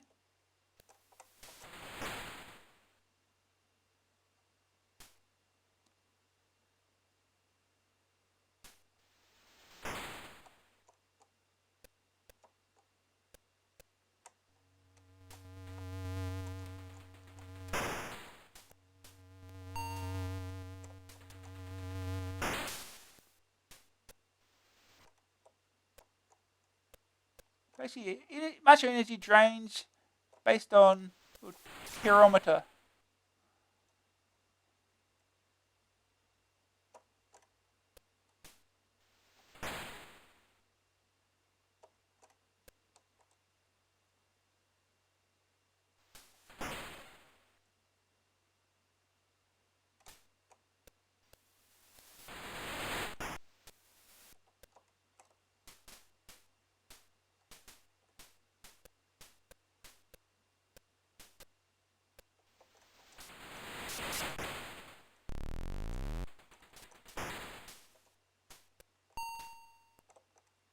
Every item activates some lift somewhere.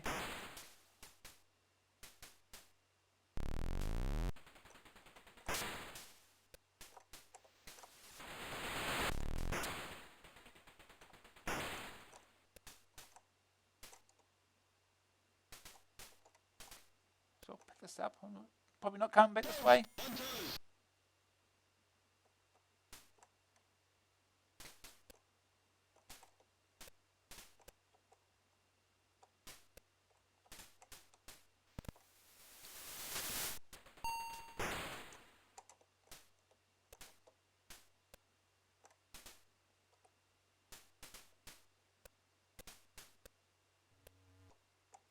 Yeah.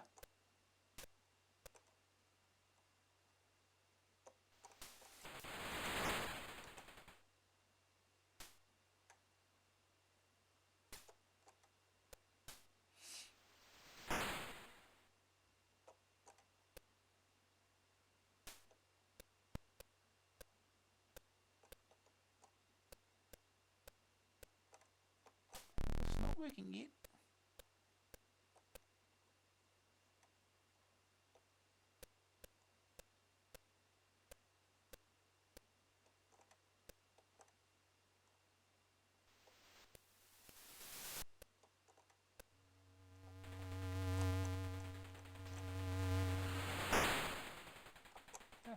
Don't shoot yourself either. That will also drain energy.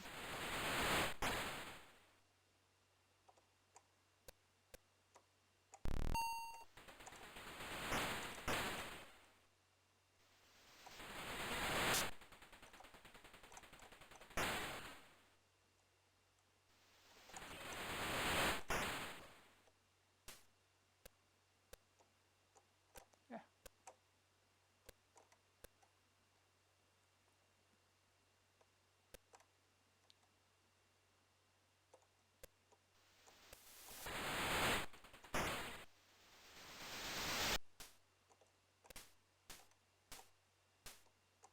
Oh, none of these are working either, huh?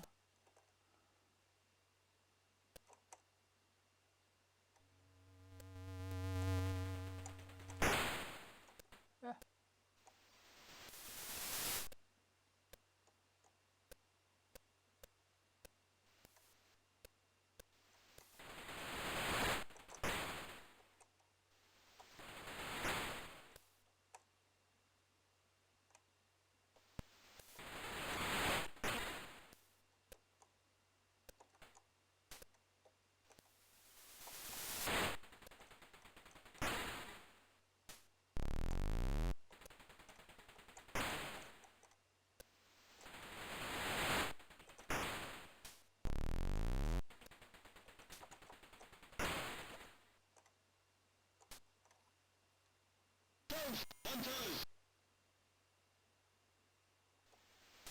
Nope.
I will take it. Toast! On toes! Oh.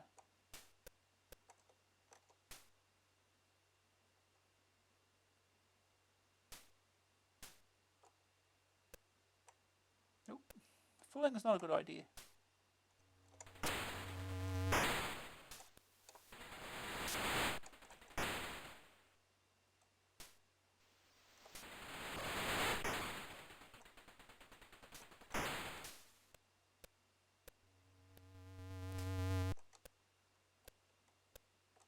Yeah, don't fall, you idiot.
Okay, now I've got a working lift here.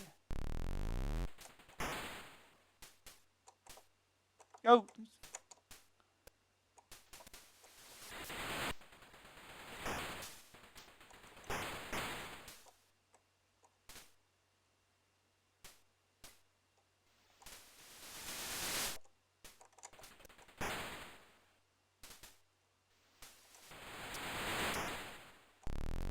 Around. Go.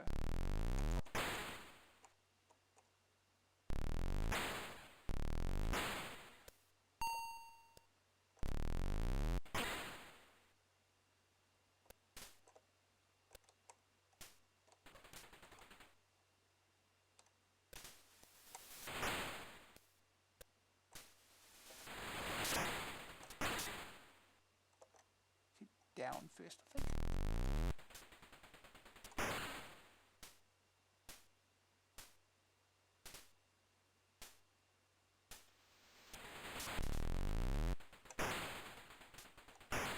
Ah, I missed it.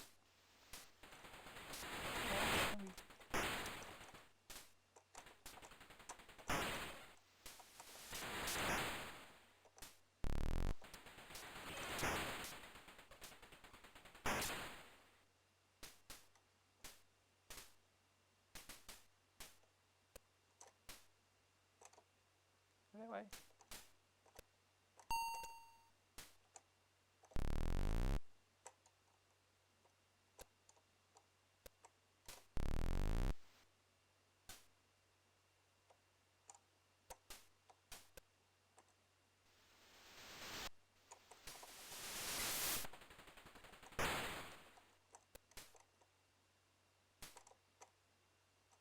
Toast! On toes!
And patience for more macho energy.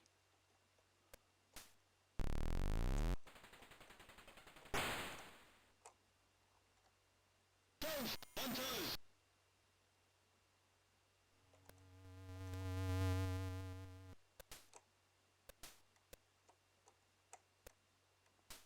Yeah, I can't use that now.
Shoot yourself.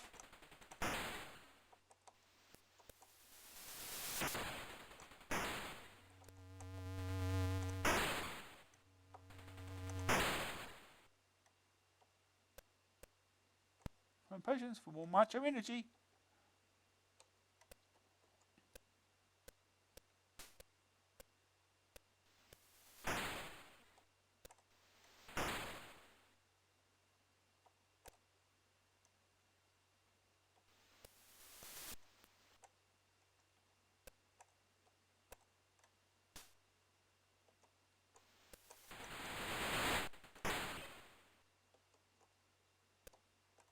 Anything up here?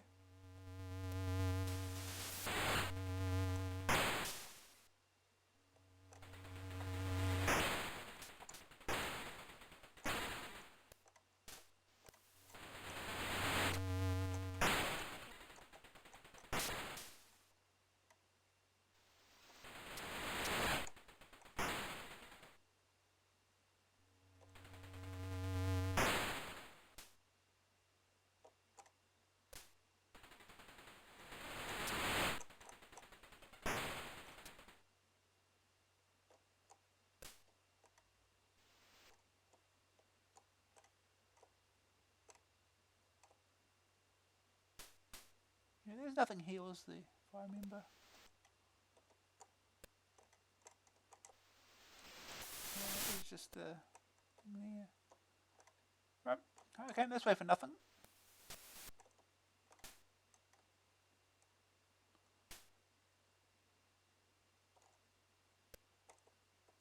Oops.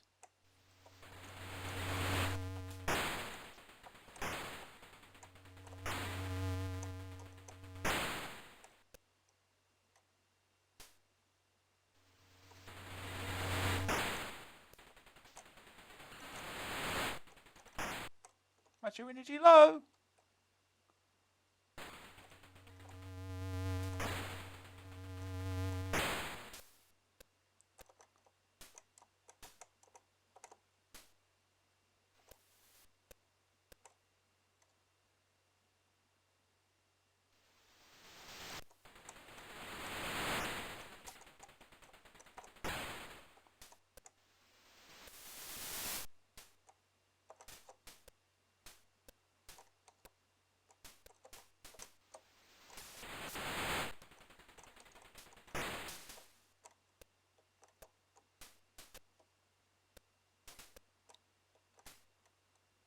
Oh, some life here.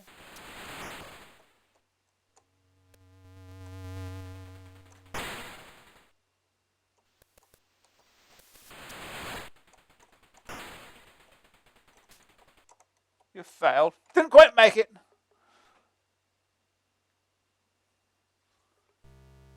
Yeah. Bashful. But yeah, that's Ghost Hunters. It's pretty much what you have to do. Go back and forth finding the items you need to get every lift working. We'll move on.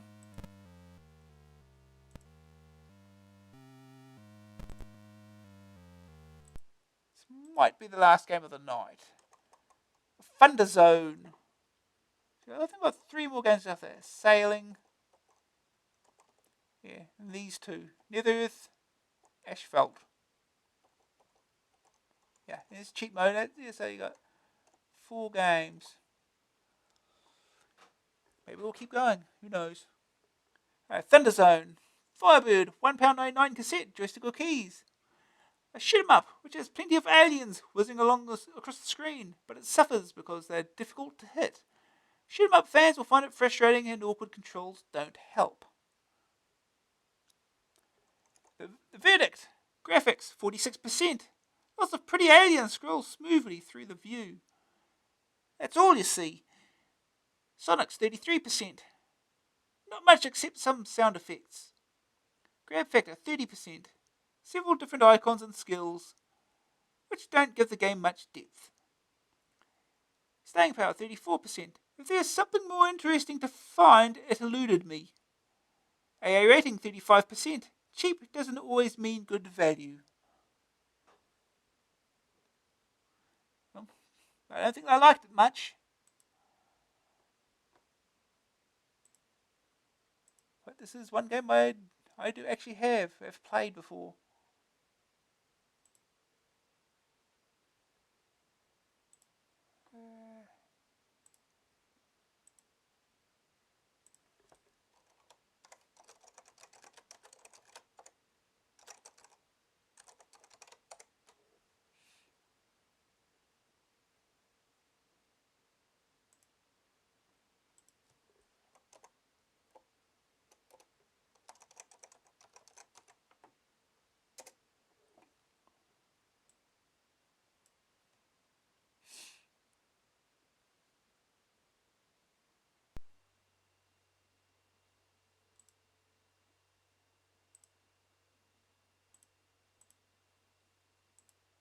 Okay.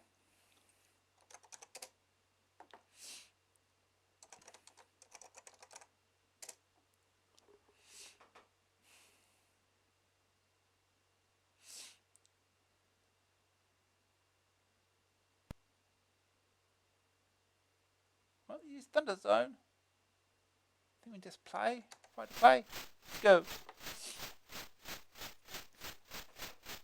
So we've got various weapons and things. That's a shield.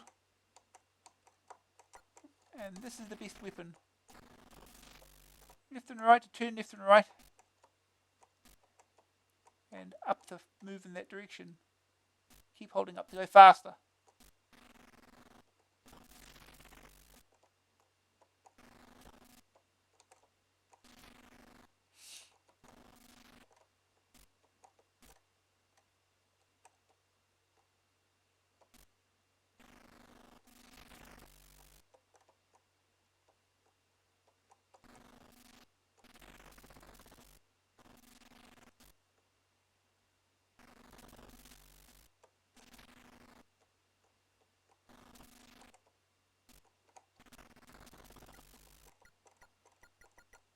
Yeah, no more shield.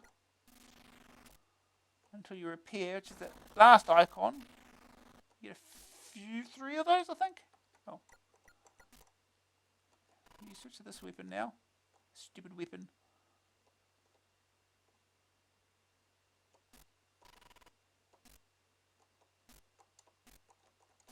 Oh, it's run out already, huh? Repair. Oh, I died already. Well, you get 1 life.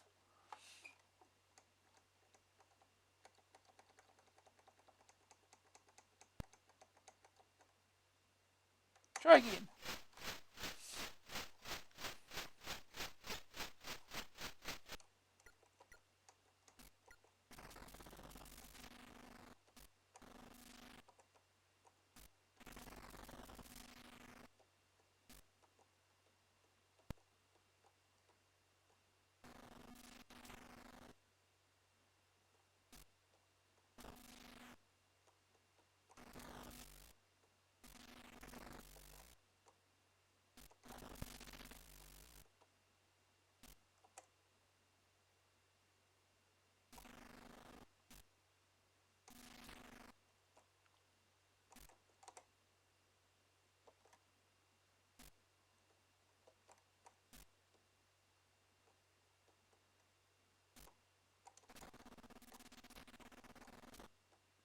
Can't hit the damn thing.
So warp or something.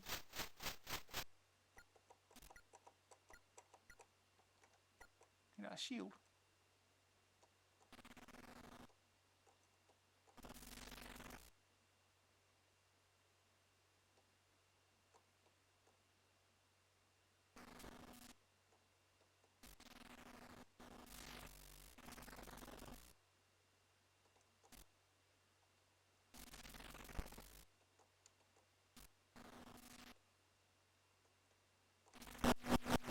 Oh. And still die when you got the shield up, huh? Just handy to know.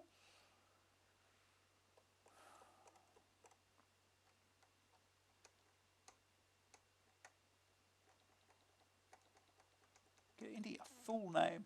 Ah. Alright, we'll go this one, we'll go.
Okay, I think I'll use the energy for each shot I make with this weapon.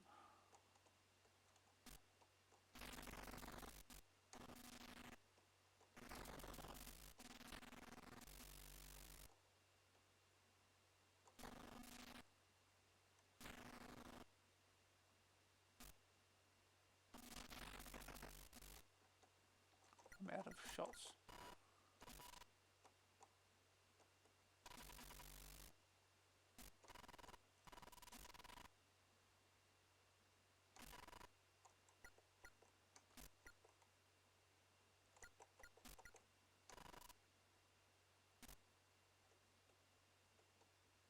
It's a lot harder to hit anything with any other weapon.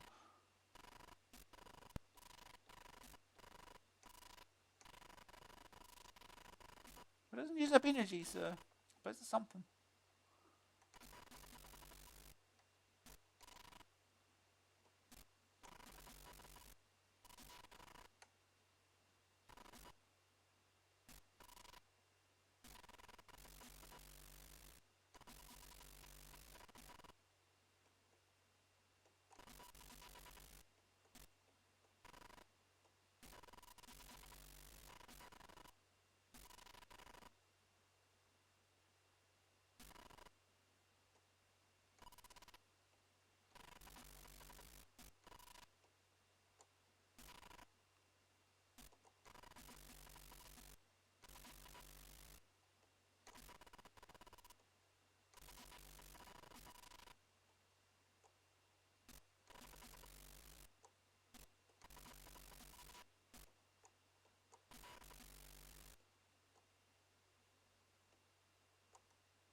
Yeah, still this weapon. Might be hard to hit things, but you're not losing energy when you're using it.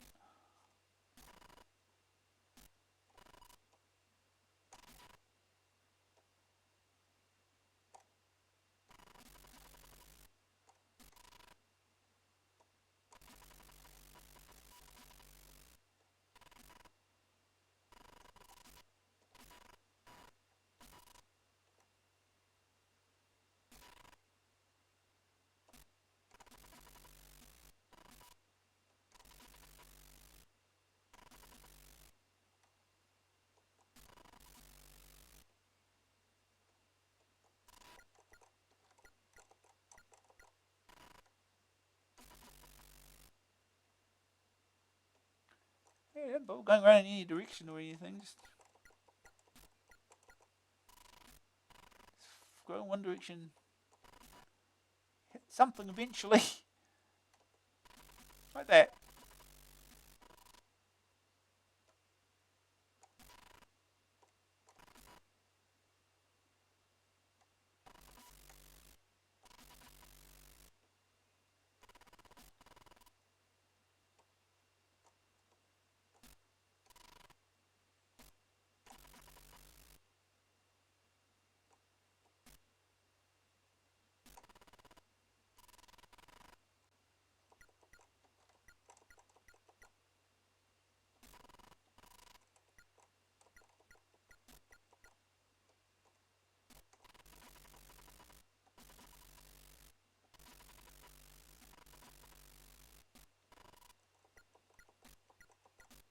Oh.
Right, no more repairs.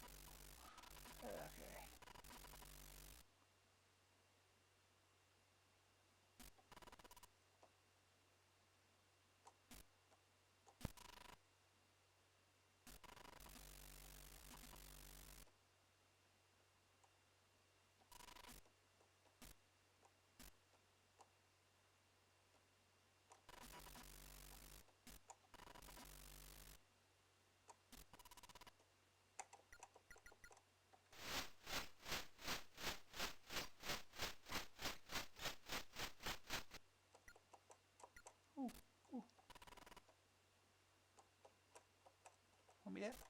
Death Star thing.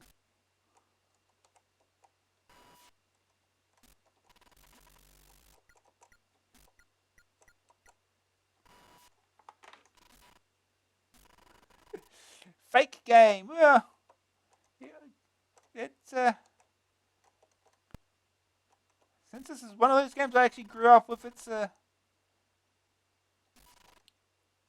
weird one. You just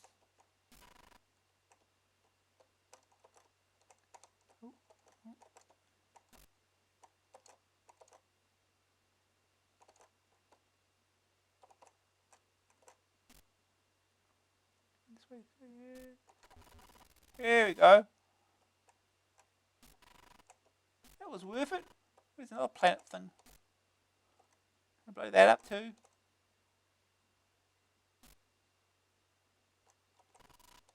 At least before I die, because it won't be far off.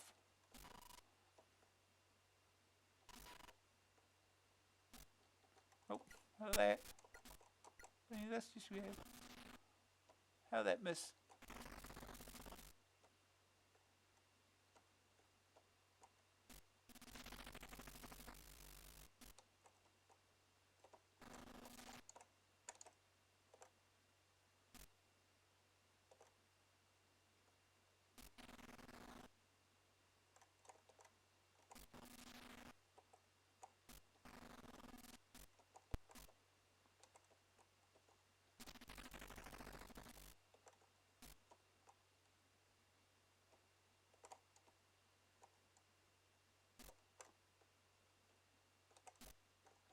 Oh, I've got no of that left.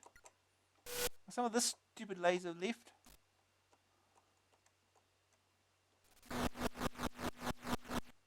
Somehow I died. Hey, got points.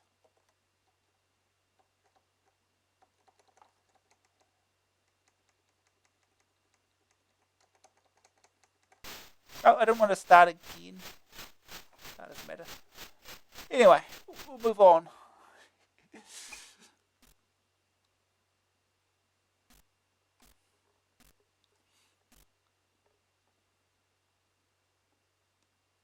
Let's go back to magazine.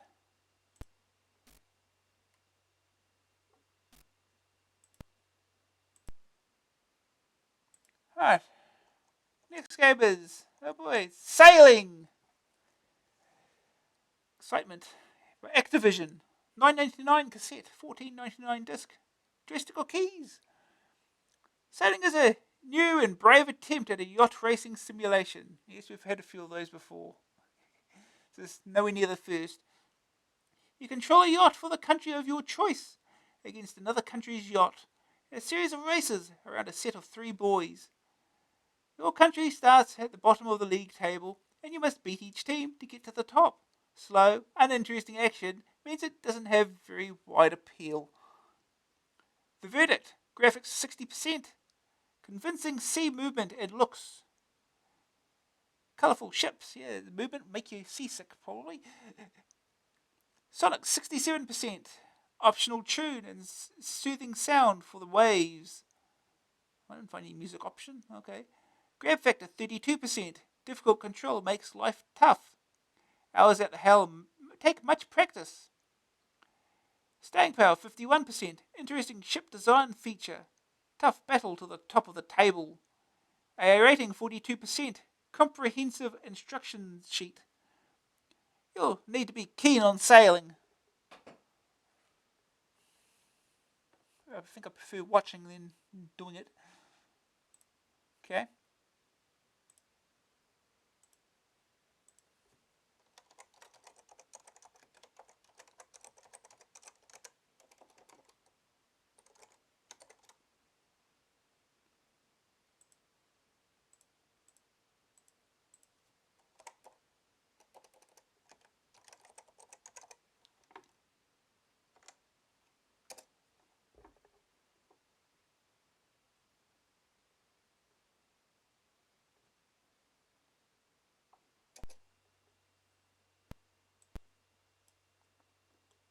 Yeah, Ghost Hunters is a interesting game. It's similar-ish along the lines of Super Robin Hood. But you get to shoot things. Or shoot things anywhere on the screen. While trying to platform at the same time. And it gets a little, you know, can get a little hectic. What am I doing? Yeah. Here we go. Okay.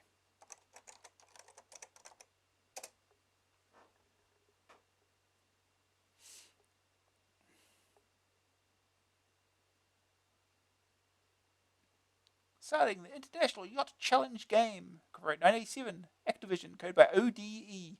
A Software Studios production.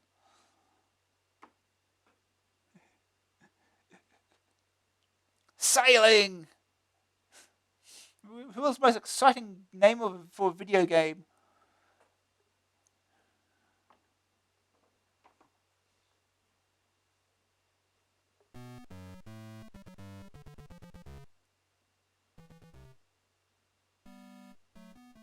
Is that music?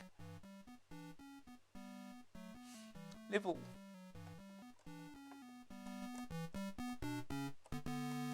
Oh, up and down is the volume, is it? Or is it just doing that on its own? Okay. Yeah, definitely levels. Landlubber. Dick Hand. First Mate. Captain. Old Sea Dog.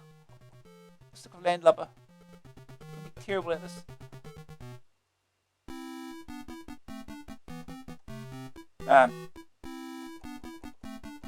We have the right country already to start. Call it whatever. Change things. Make it wood. Aluminium fiberglass. Does it really matter? Fiberglass is usually what they use, if I remember. I have no idea how this helps.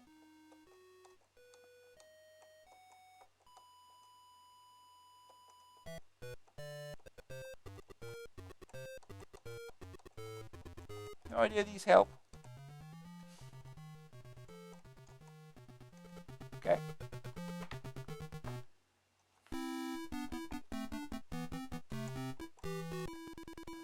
Take on Canada. Oh, here we go. Just like the real thing goes up and down.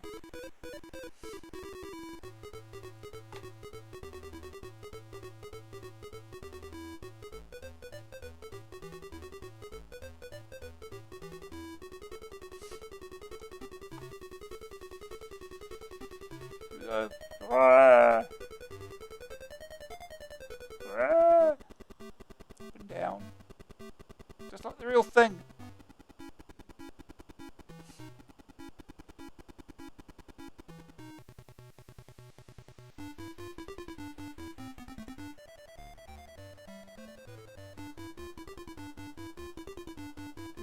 I don't know if you're supposed to hoist the spinnaker or not.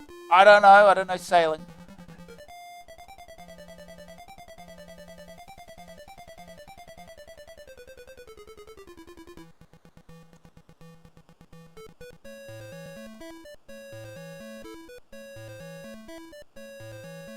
I think I probably should have done it going around the point, maybe. It's pulling me to the left. I don't want to go that way. Can I unhoist it, please? Well, if we go into wherever.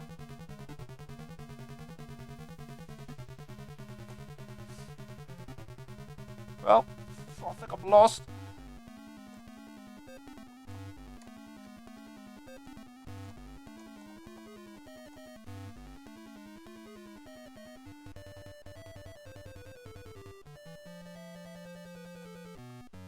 Well, I think I lost. You have been disqualified for straying out of bounds. Oops. Your score is now 30. Oh, I got points. So I'll move on to the next day. Let's try it again. We'll wait this time to hoist that spinnaker.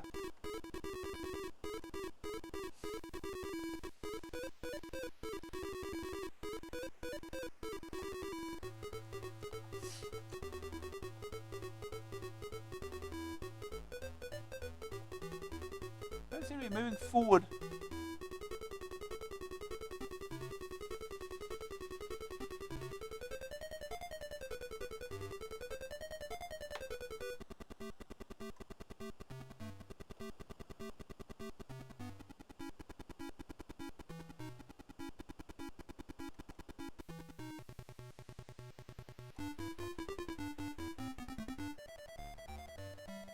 Well, we're starting to pick up speed.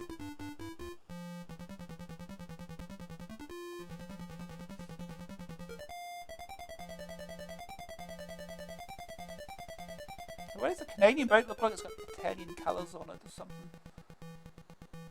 The Italian flag is vertical, isn't it? That doesn't look very Canadian anyway.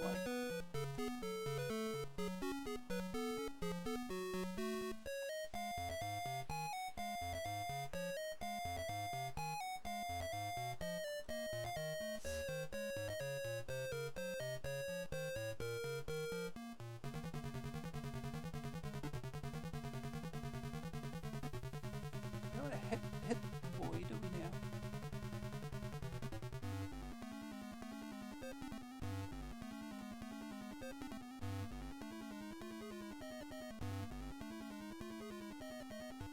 And now we can't see it because we.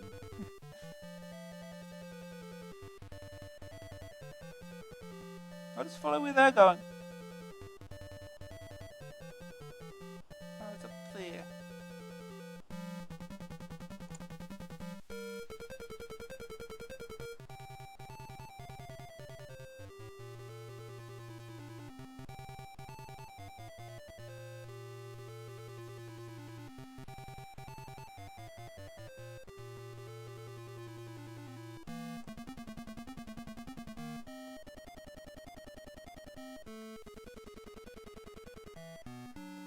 Did I turn right around or is it just me?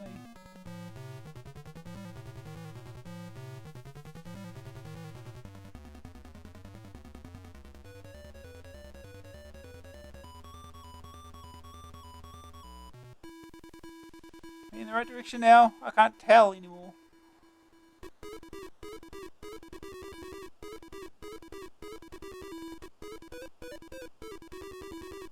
Are we heading east? No, we're not. Should look at the compass. That'd tell me more.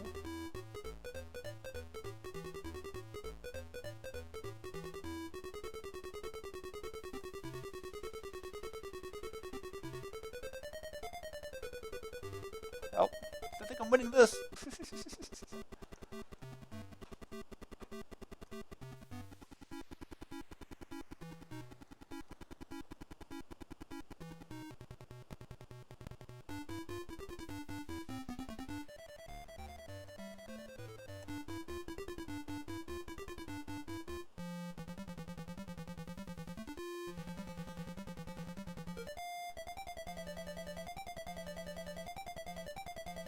I'm going the wrong direction again. I want to go northwest, not southwest. Come on.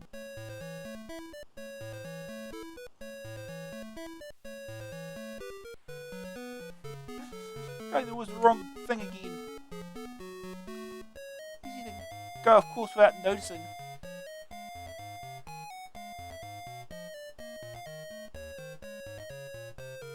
Totally north now.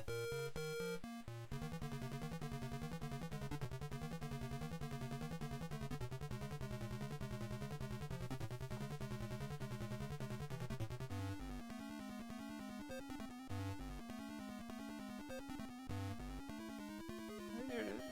There it is. There's the other boat. We need the other way. Do we get ready for a head-on collision now?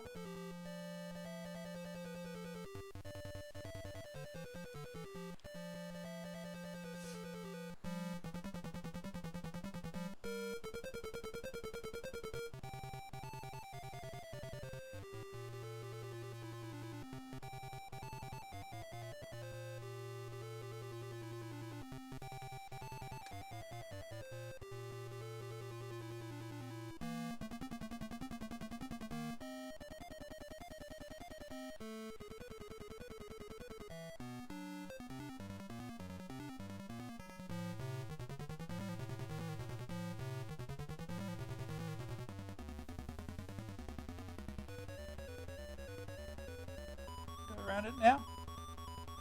Past it.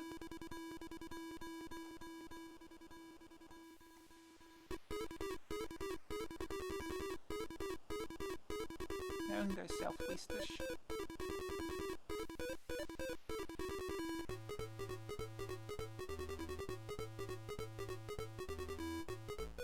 Can we put out the spinnaker now?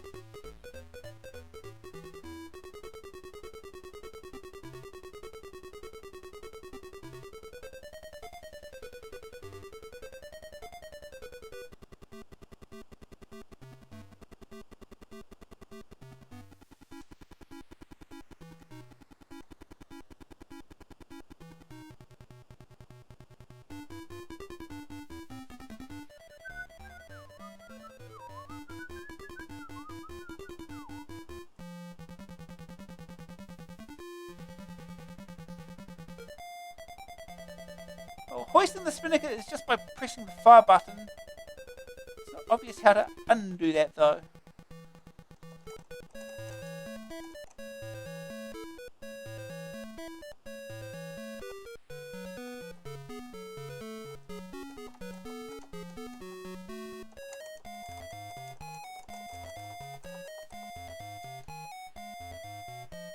I'm a bit off course now.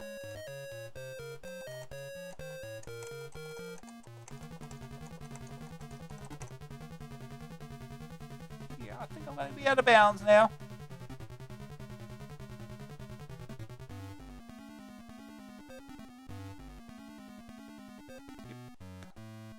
You have been disqualified for straying out of bounds.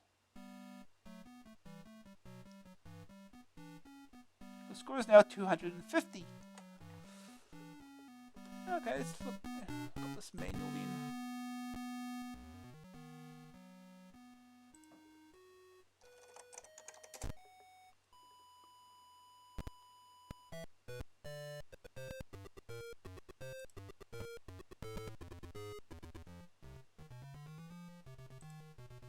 Manual.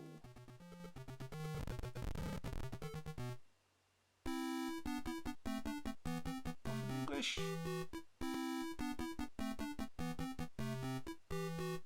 Not in English.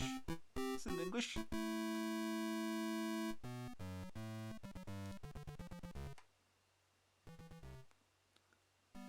So keys QAOP specify joystick works, of course.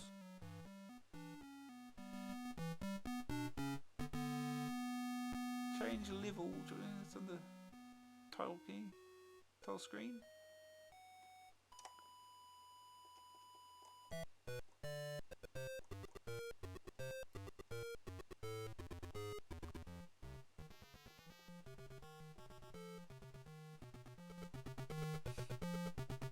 Controls by joystick or joystick and keyboard.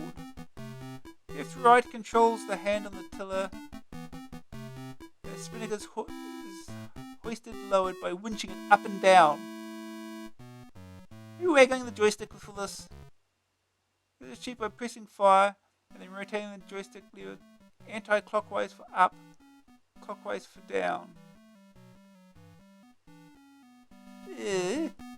Playing on the keyboard, this means pressing up, right, down, left, up, in quick succession for clockwise and reverse for anti-clockwise.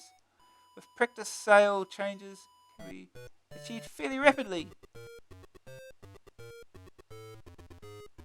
So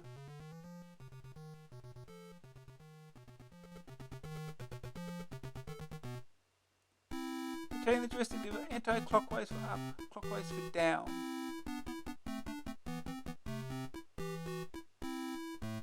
So anti-clockwise. With this one more go.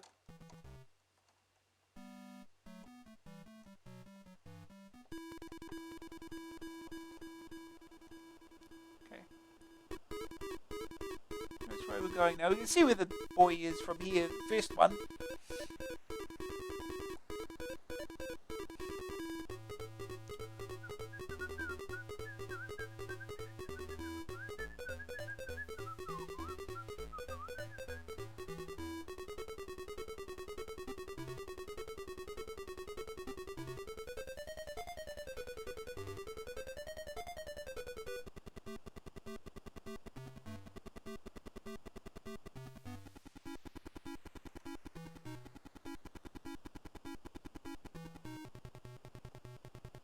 past it?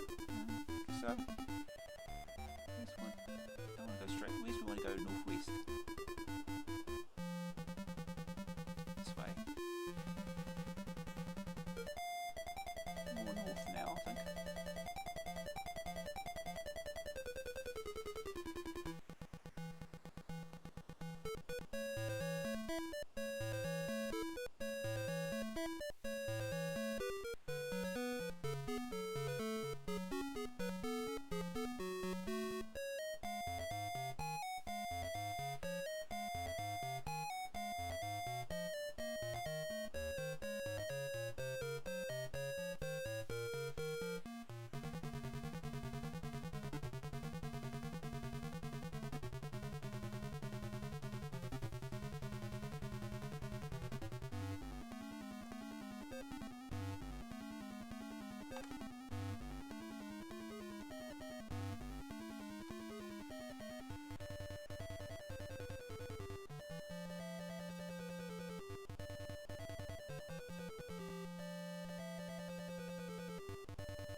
Past it.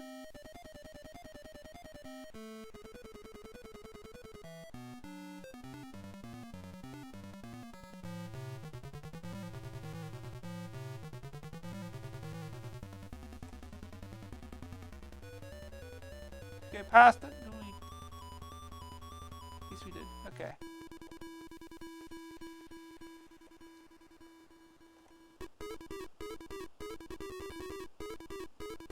Very selfish.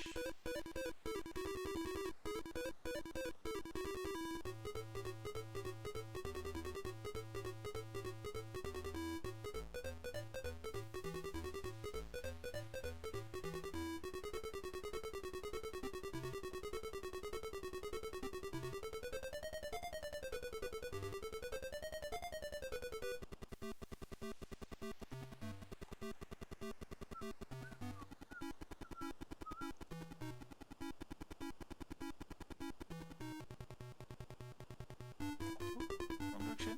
That direction.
Nope.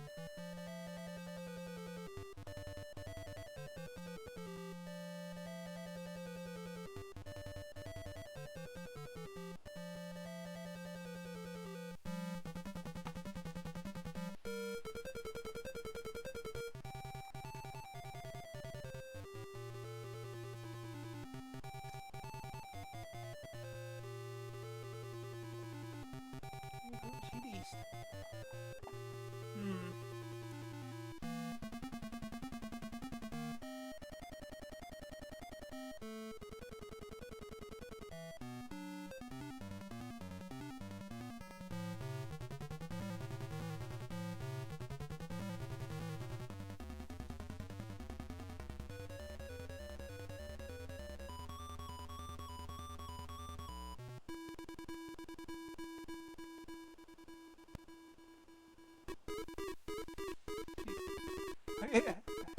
Not paying attention to the compass again.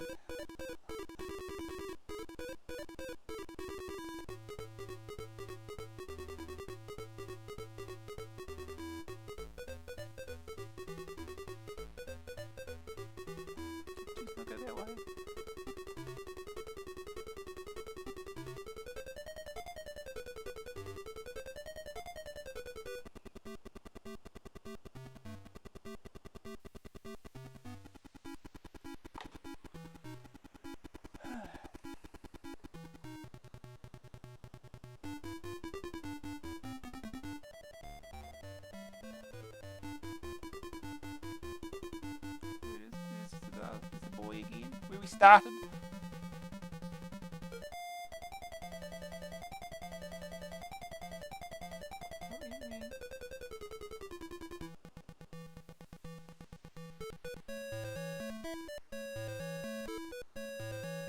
Oh, we don't want to head west. What are we doing heading west? Stupid. I want to head west.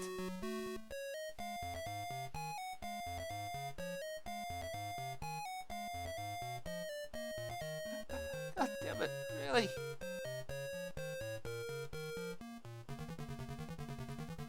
Ay.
Boy.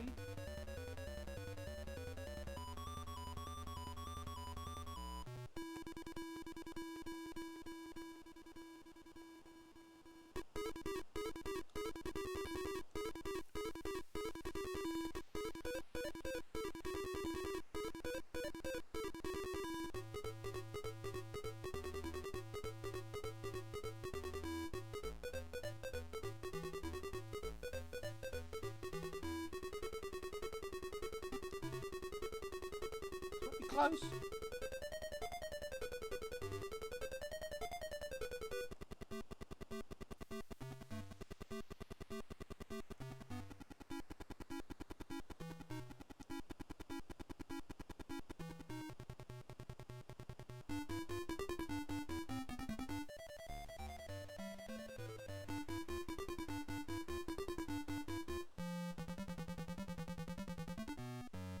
Hey, we actually won. Victory is yours. The score is now 4,427. Press 5 to move on to the next day.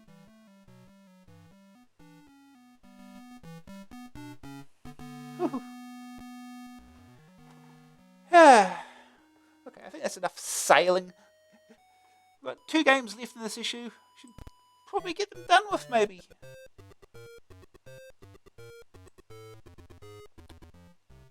Unless the cat has other ideas. I haven't heard a thing from him yet, so... Hopefully he's just sleeping. Let's see.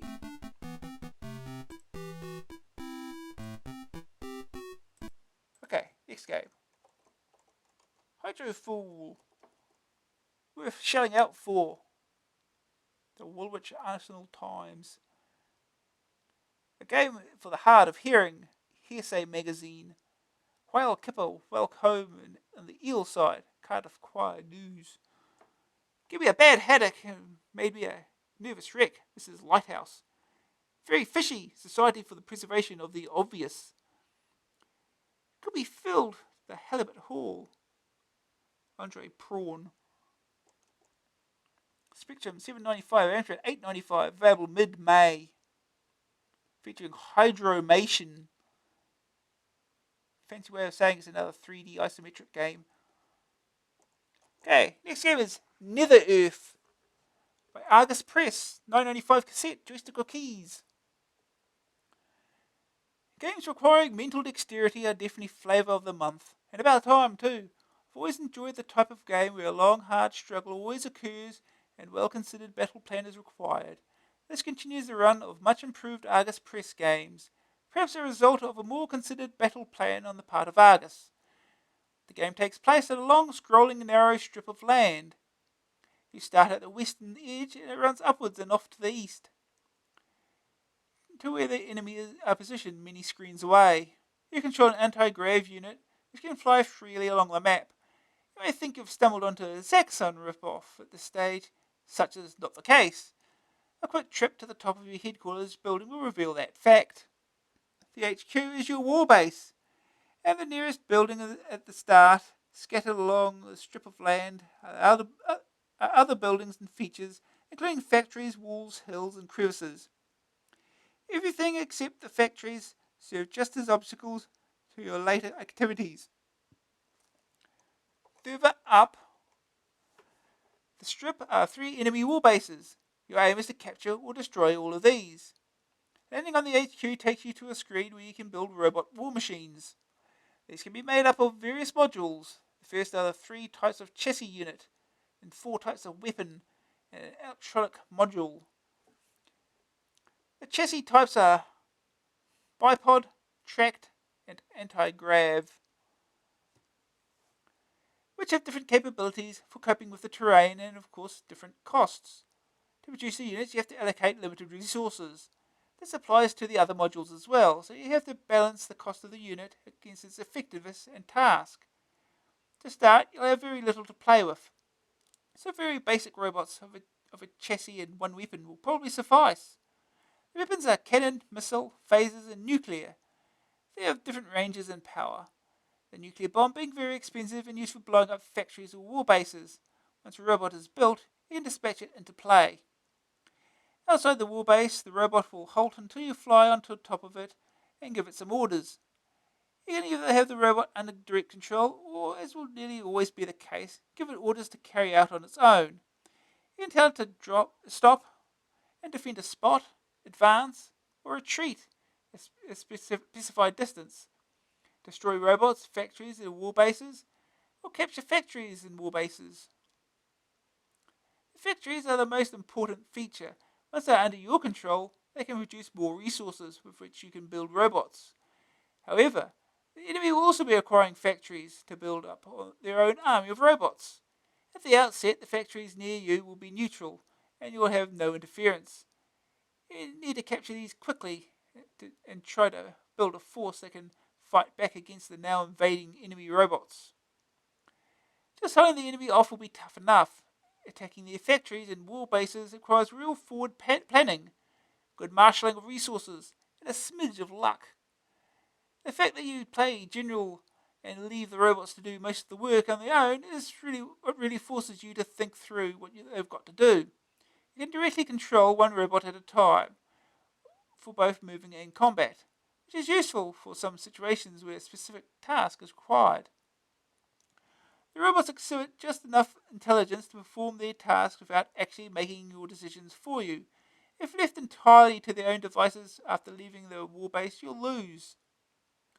You can only play against the computer, but as a formidable enemy. When robots clash, one will be destroyed, depending on who has the better weaponry and location, leaving a pile of junk where used to be a high-tech battle machine. Controlling these encounters is the most important task. The computer's built-in warbase advantage means you have to destroy its robots while maintaining yours. There is a way. The robots and landscape are drawn in some detail, but I know I'm getting tired of saying it. The use of colour is awful again. Just yellow and black for the playing area and robots. It isn't particularly hard to produce good colour on the CPCs, so make an Argus Press. Apart from that, it's an excellent game, a nice piece of future strategy that will provide many hours of fun. First day title score, capture 9 factories. Second opinion. Although the game is slow moving, or rather the graphics, in particular your robot, can take an age to get from one place to another, there is an enjoyable element of puzzling. It is along similar lines to Mission Omega, but thankfully it does not put you to sleep. Green screen view, no problems. The verdict, graphics 72%, detailed playing area and robots. Why the lack of colour? Sonics 53%, good title tune, few in-game effects. Grab factor 80%. You take decisions while robots do the boring bits. Lack of color and awkward lack of color and awkward instructions confuse things. Staying power 82%. Tough computer opponent. Large, well-designed playing area. AA rating 80%. Good to see a future-based strategy game. Okay.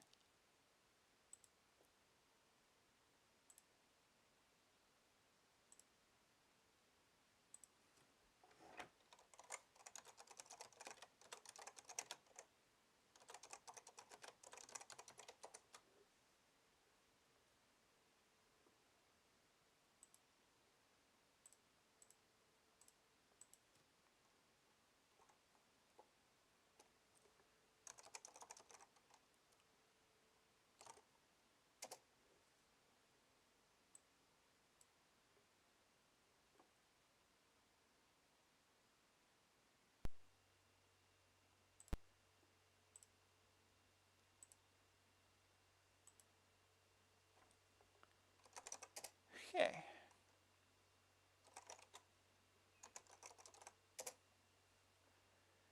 Here we go.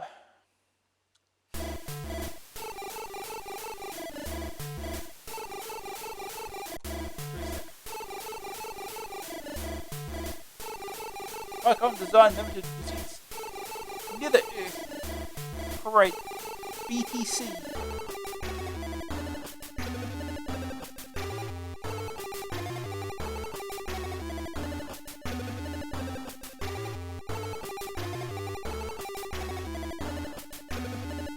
Okay, let's start. Oh, here we are. Fire to hover up.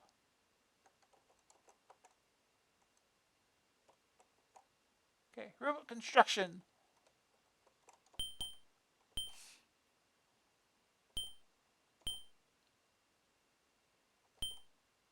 Go for bipod.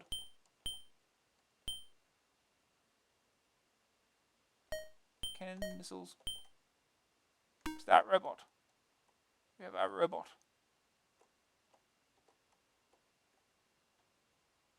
On top of it.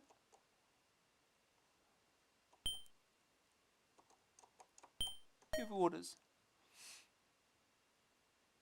Stop and defend, advance. So many miles, retreat so many miles. Search and destroy. Search and destroy. Enemy robots.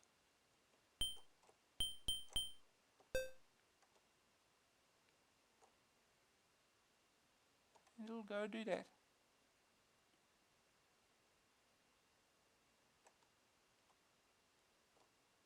What do we got here? I don't know what this is.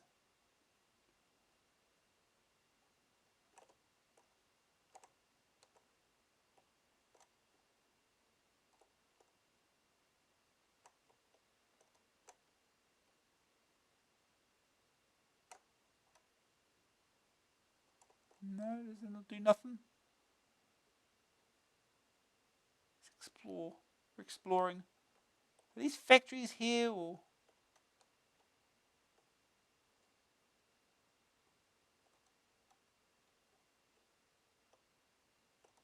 I have absolutely no idea what I'm doing here. What's our robot doing? Probably doing nothing.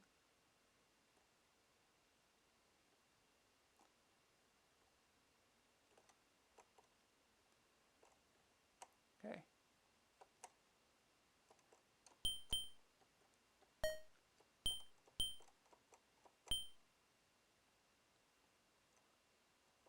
Search and capture. Here we go. That's what we want. Neutral factories, enemy factories. Here we go. Enemy factories.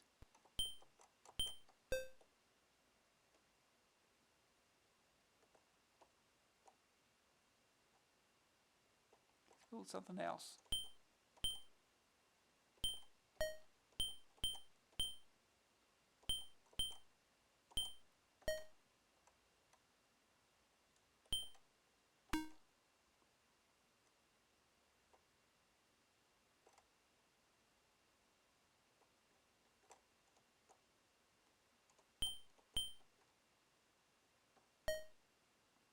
Give orders.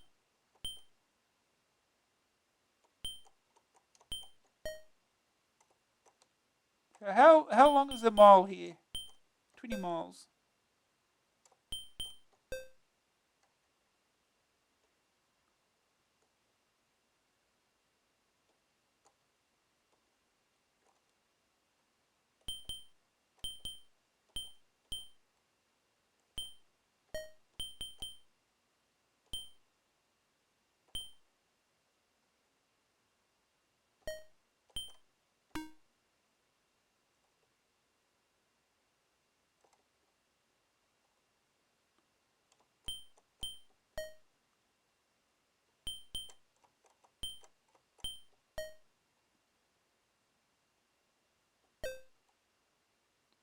For factories also. Okay. The enemy already has 5 robots. It's helpful. Guess this is a factory.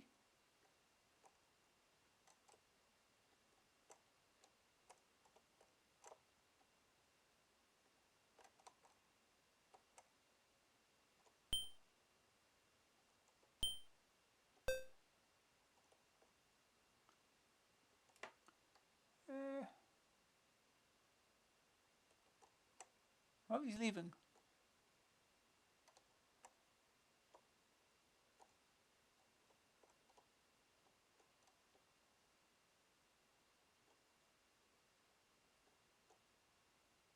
So now what?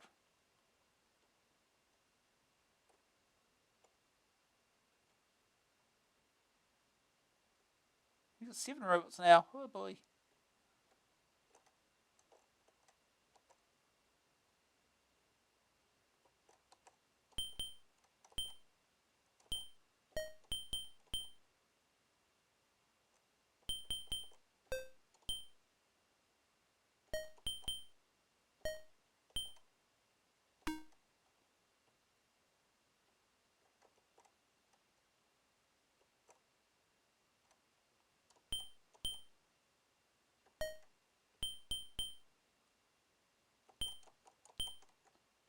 Destroy enemy robots. Okay, now we'll see what it does.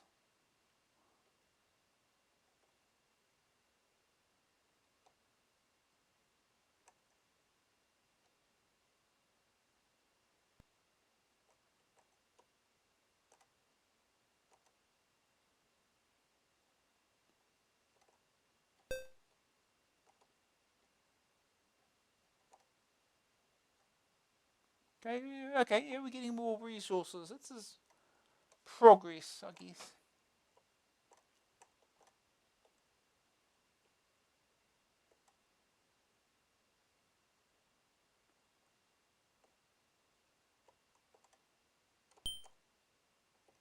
Oh, that's what I told to go after some robots.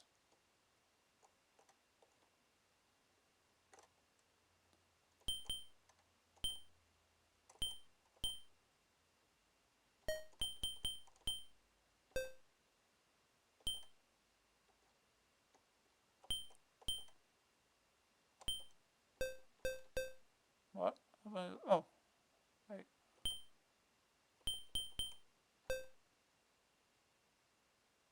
I thought I'd blown that.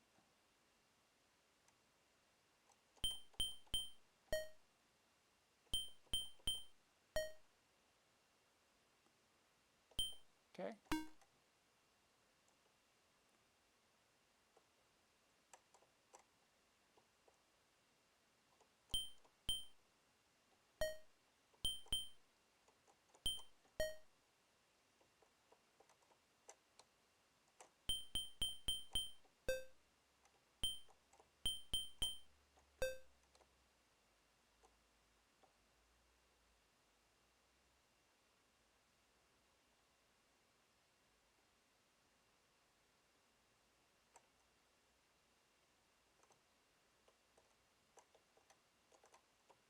You're the one I told to.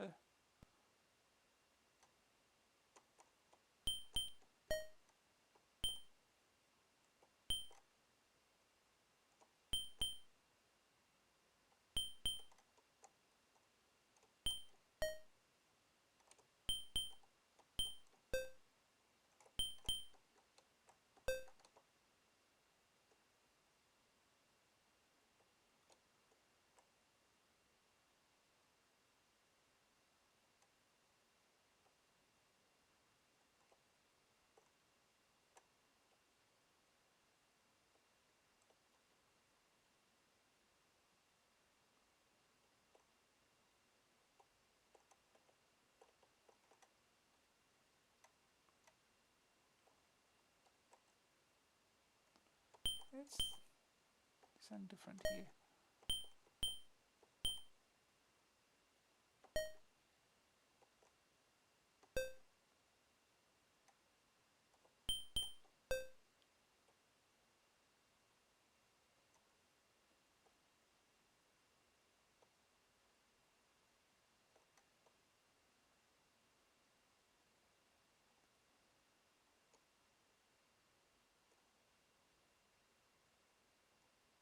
Head back.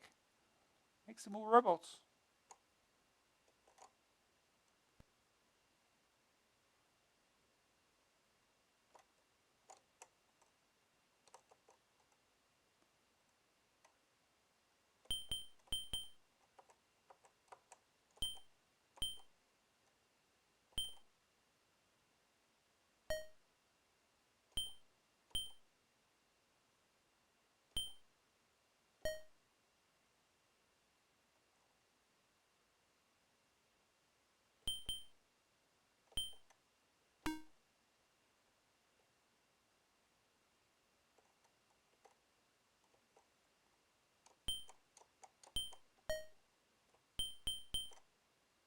Day 6 already, huh?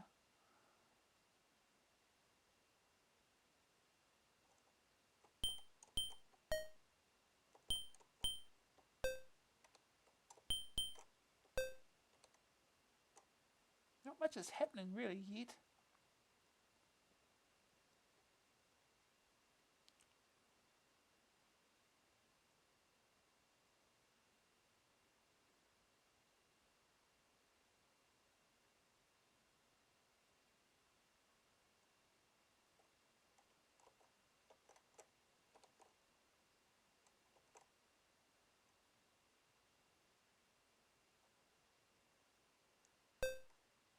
Looking for other robots. Oh, ooh, things happening.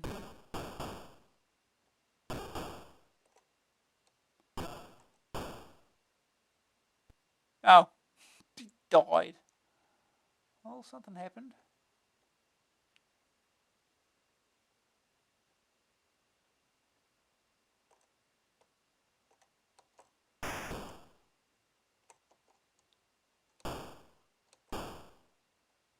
Oh, we got it.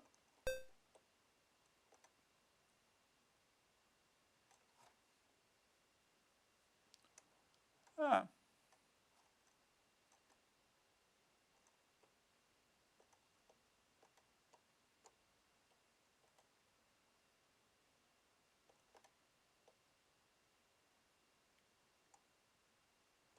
We saw some action.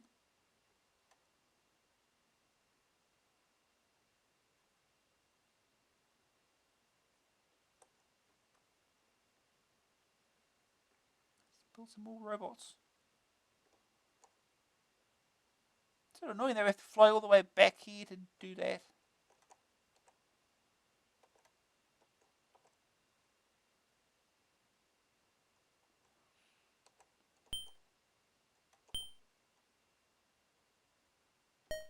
Anti-grav. Phases.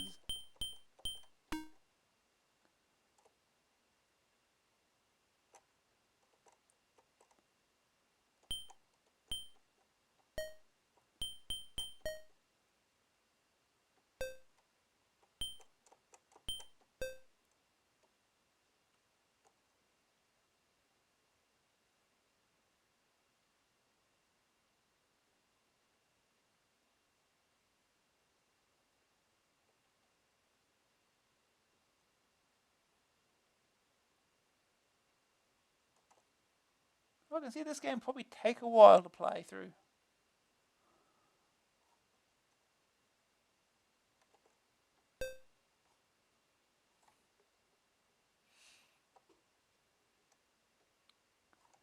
See what's going on this way.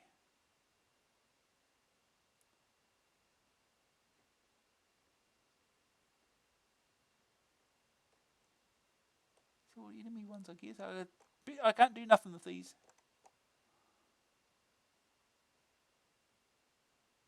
No, these will be enemy ones.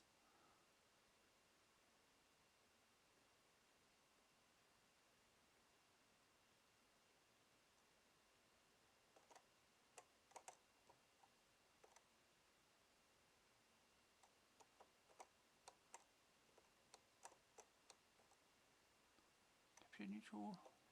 Strength is 56%.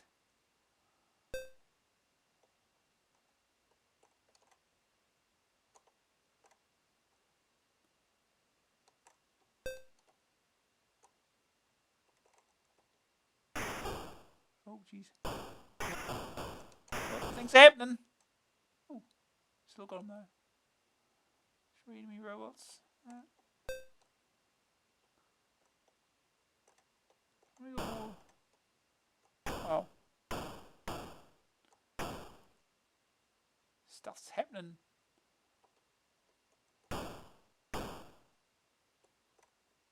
It's still got way more robots than I have.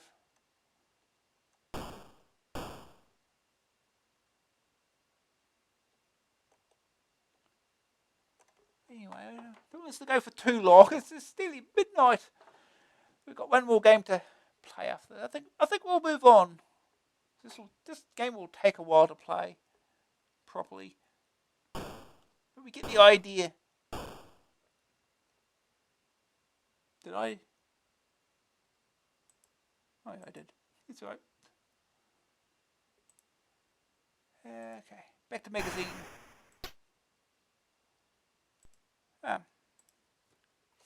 Last game, Asphalt by Ubisoft.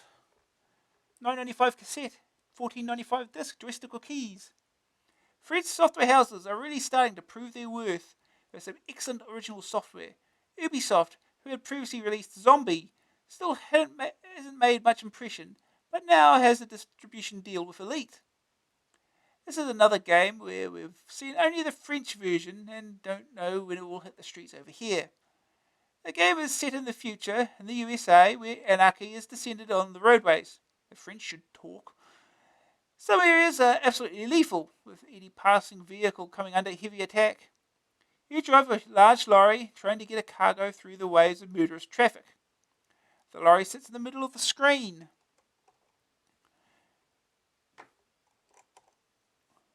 And the road scrolls left to right under it. You have a bird's eye view of the action. You can move the lorry up or down the screen, but not from side to side.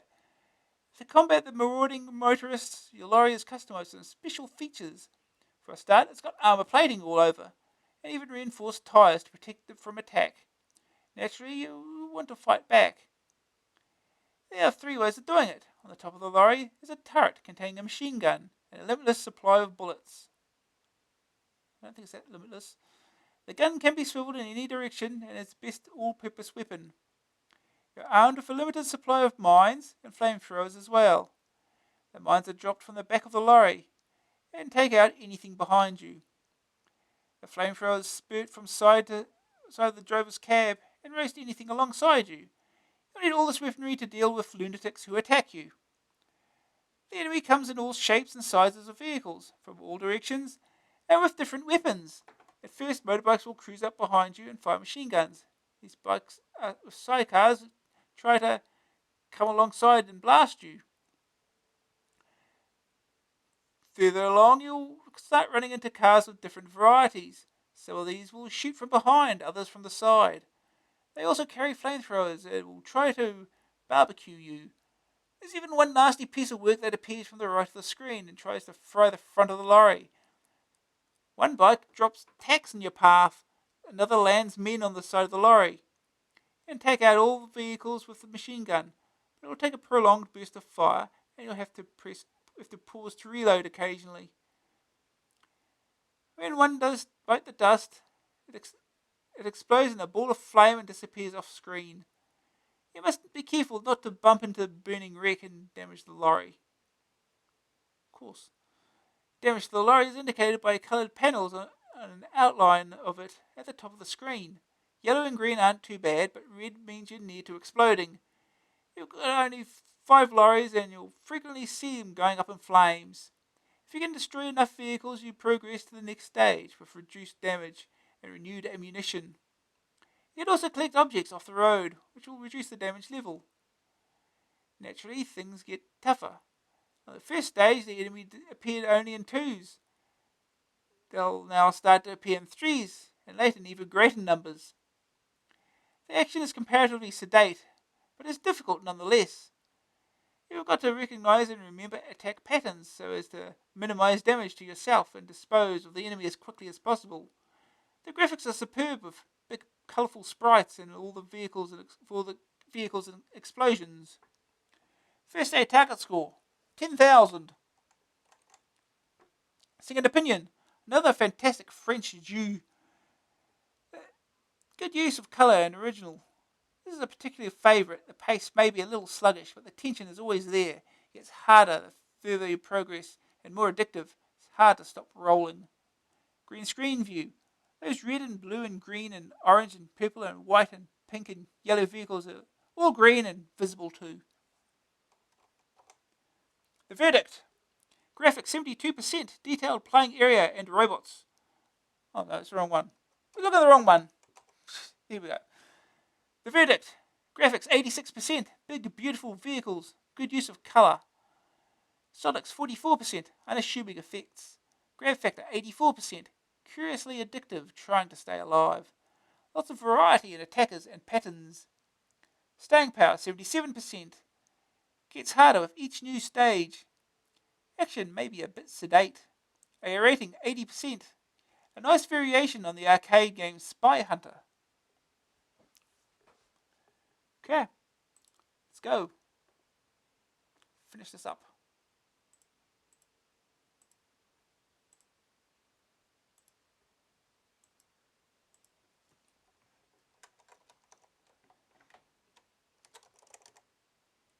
That's not how you spell it.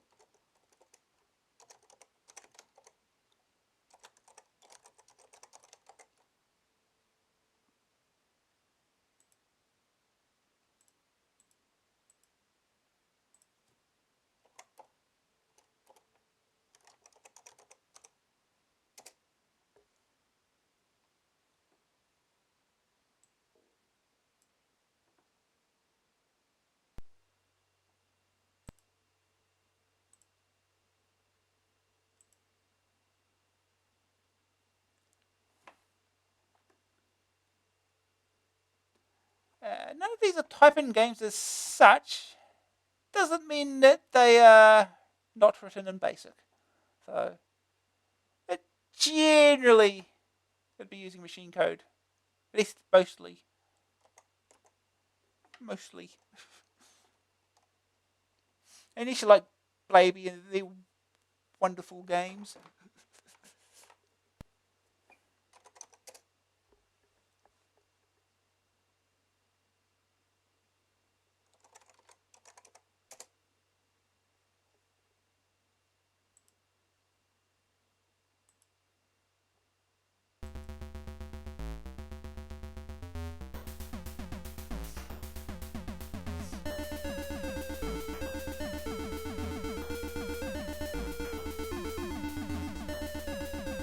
Fire!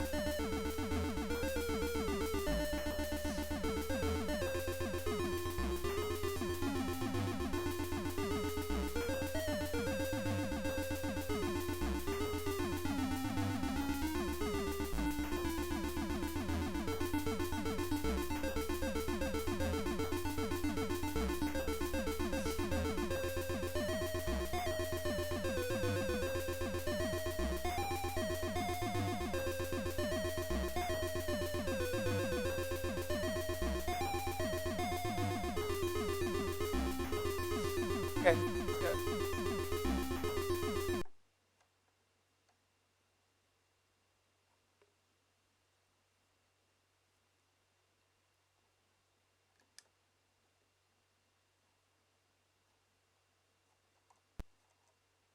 Okay. 1 player, 2 player, score table. 4. Joystick. 1 player. Let's go. Left and right to move the turret. Move up and down.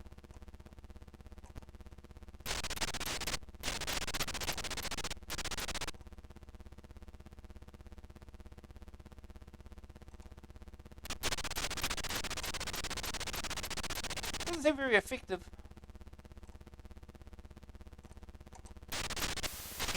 There we go.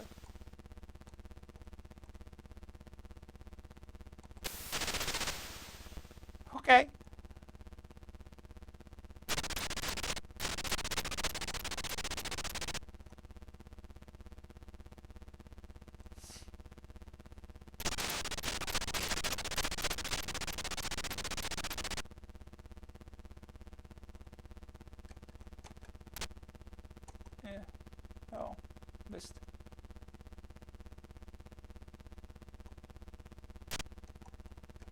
Oh.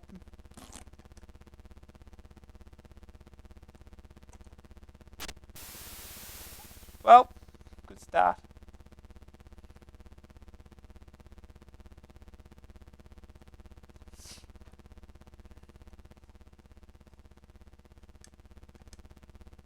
Get 3 mines. Oh.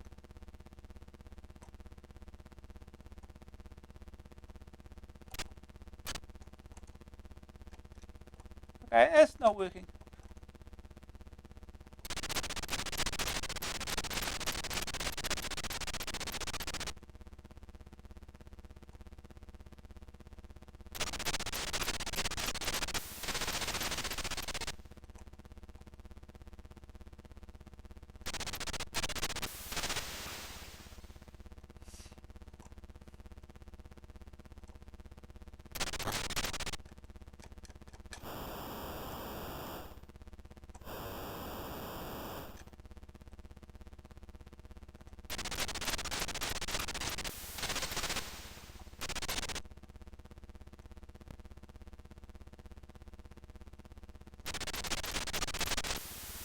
Oh.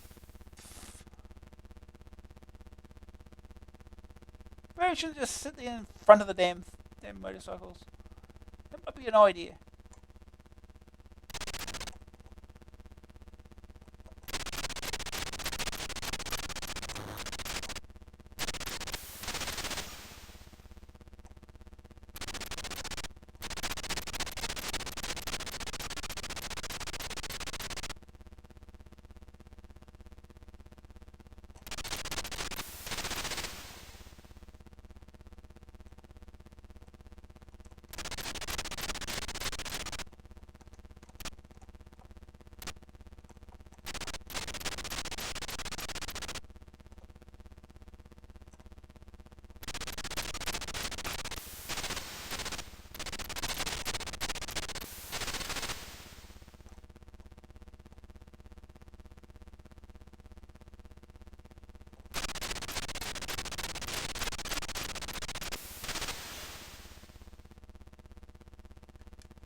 Take that.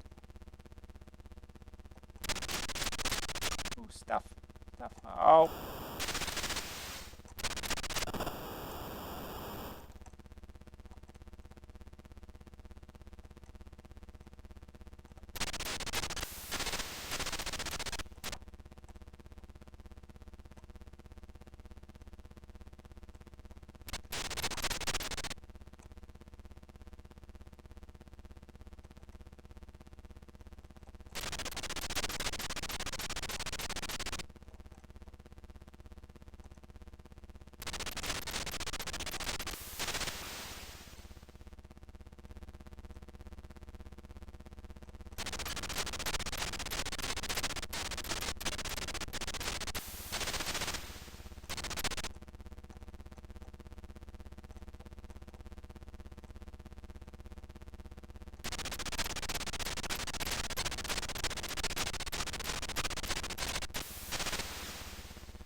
while to reload.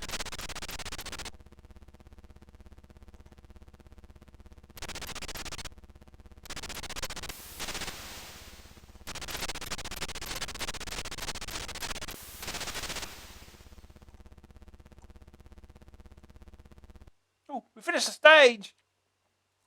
Somehow.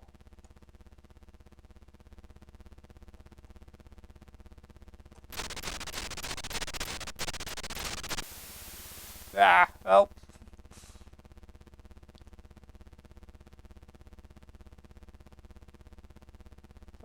Well, this will be last life.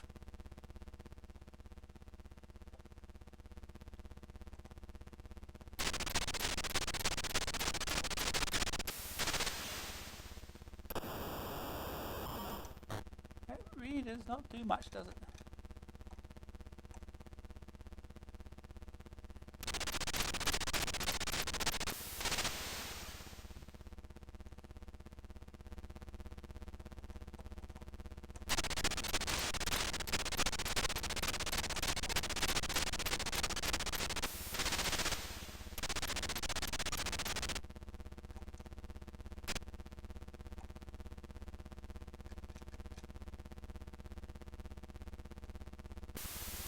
Well, 'cause two of them were one.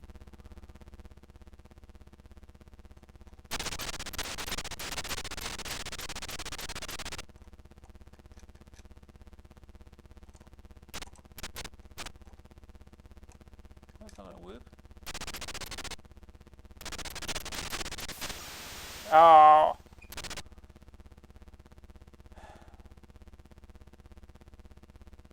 Game over.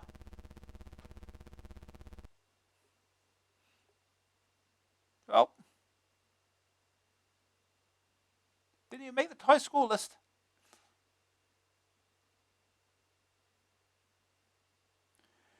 But yeah, I think we'll probably wrap it up there. Let's finish the magazine first, though. Ooh. This is the last game. It's after midnight.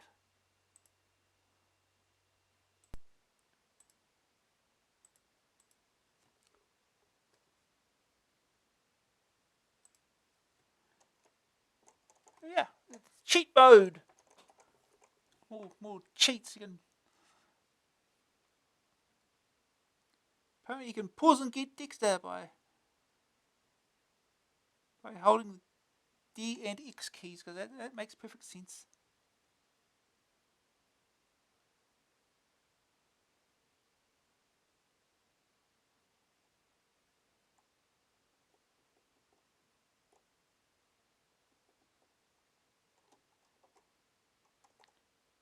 Here's a map for Mercenary.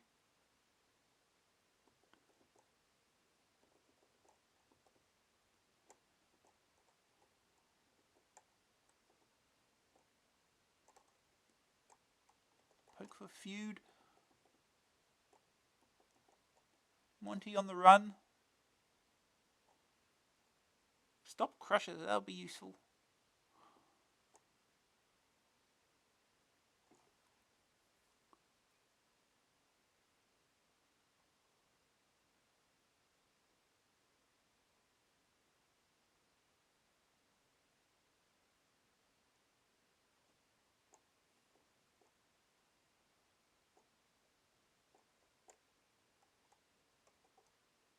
Read a survey.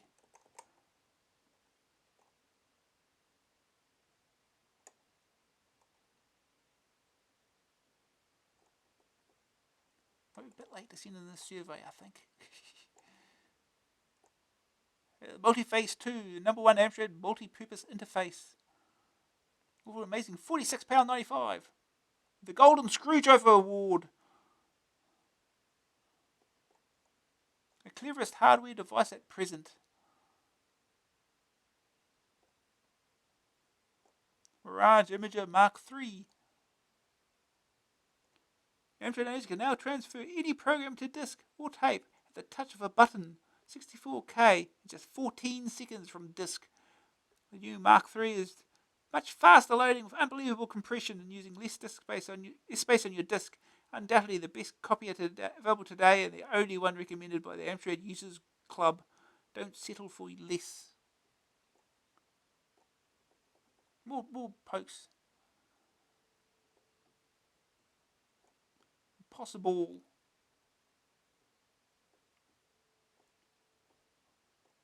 Map for Into the Eagle's Nest. This is what I need to remember at some point. But where everything is.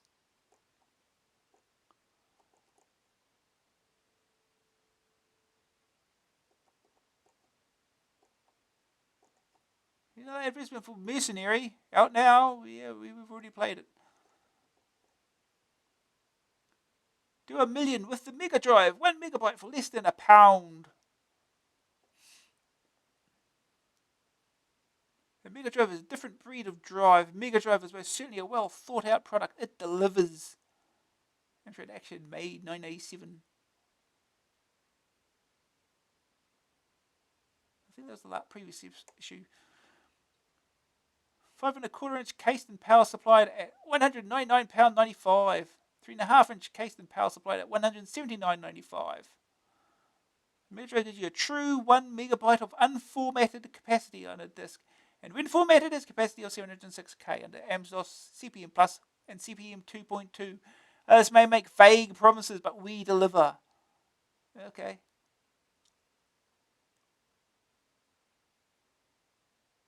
True 1 megabyte. Okay.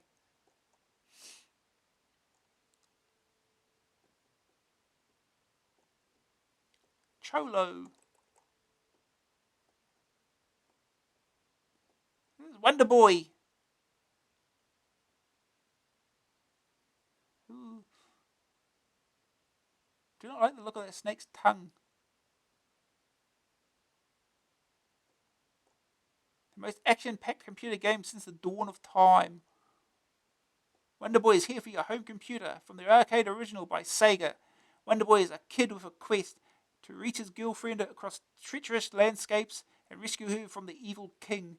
Burning bonfires, tumbling boulders, poisonous snakes, killer frogs, and murderous blue midgets can all make for a short trip, but our hero can break open giant eggs to collect a stone axe, a guardian angel, and other valuables to help him on his mission. A skateboard speeds up his progress, and picking fruit provides bonus points, if you're careful. A fast, fun-packed game of skill and timing. Activision. Amstrad CPC cassette, $9.99. Amstrad CPC disc, $14.99. Commodore 64 128 cassette, $9.95. Commodore 64 128 disc, $14.99. Spectrum 48K 128K, $9.99. The Pilgrim, is a text adventure section. Shadows of Mordor. From the team shrieks the blur of this game who brought you the hugely successful Hobbit and Lord of the Rings. At which point, fellow pills, a good number of punters will immediately look for something else to play. Well, House may have had a hard time of it, but if those people had received half the mail I have about Lord of the Rings, I rather think they'd hesitate before using it to advertise their latest release. It was slow, bug-ridden, and made a lot of enemies. Though I personally garnered a modicum of enjoyment from it. And to call it hugely successful in folks, I would suggest an old bar of soap in the mouth routine. Well, that tells you something. Oh, but then again, atmosphere 80%, interaction 84%, challenge 87%, AA rating 81%. No, we're not playing text adventures. Escape from Kashima. One text adventure I actually have. A nice little tight little game written using GAC. It throws you in the midst of a Japanese prisoner of war camp where the guards have fallen asleep. Now's your chance. Unfortunately, all the compound lies in impenetrable jungle. You must first scavenge the compound for useful items and then try your luck at the uncharted territory in your bid for freedom. Atmosphere 68%, interaction 58%, challenge 65%, AA rating 75%. Well, it is a budget game, I guess. Bestiary, Perry Williams, £2.50. Another budget game. Also using GAC, of course.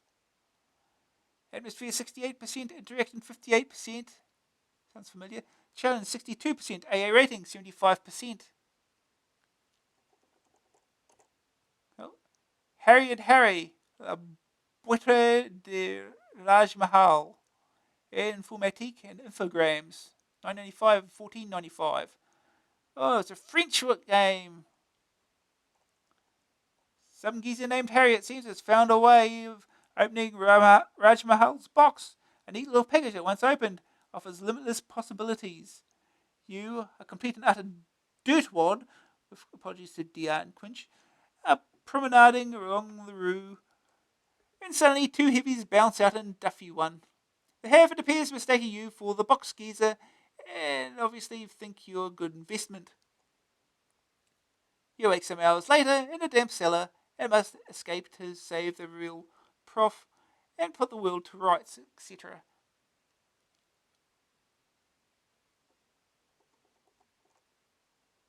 The London office of Infogrames tells us release date is future indefinite. Problems being overcome on English translation. Prices above id. Yeah, okay. So it may not get released, in other words. I wish your magazine came out more than once a month. Can't we have a weekly one? No. Okay.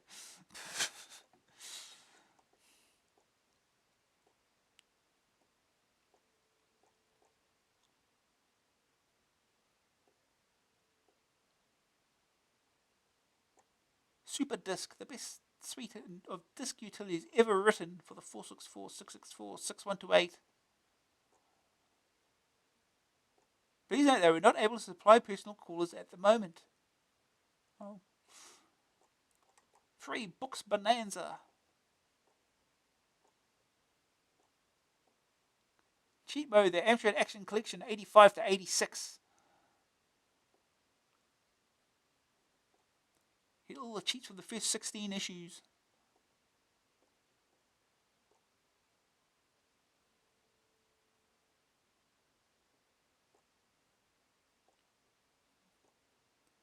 And a Tir na Nog. Agog at Tir na Nog. The history and legend of the Celtic legend of youth.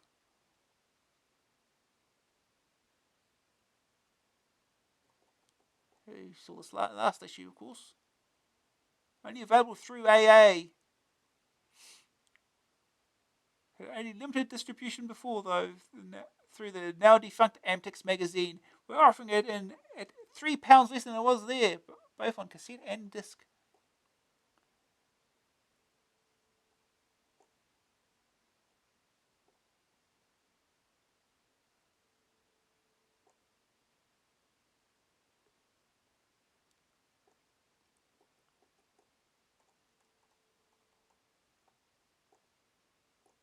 Take your pick from this list.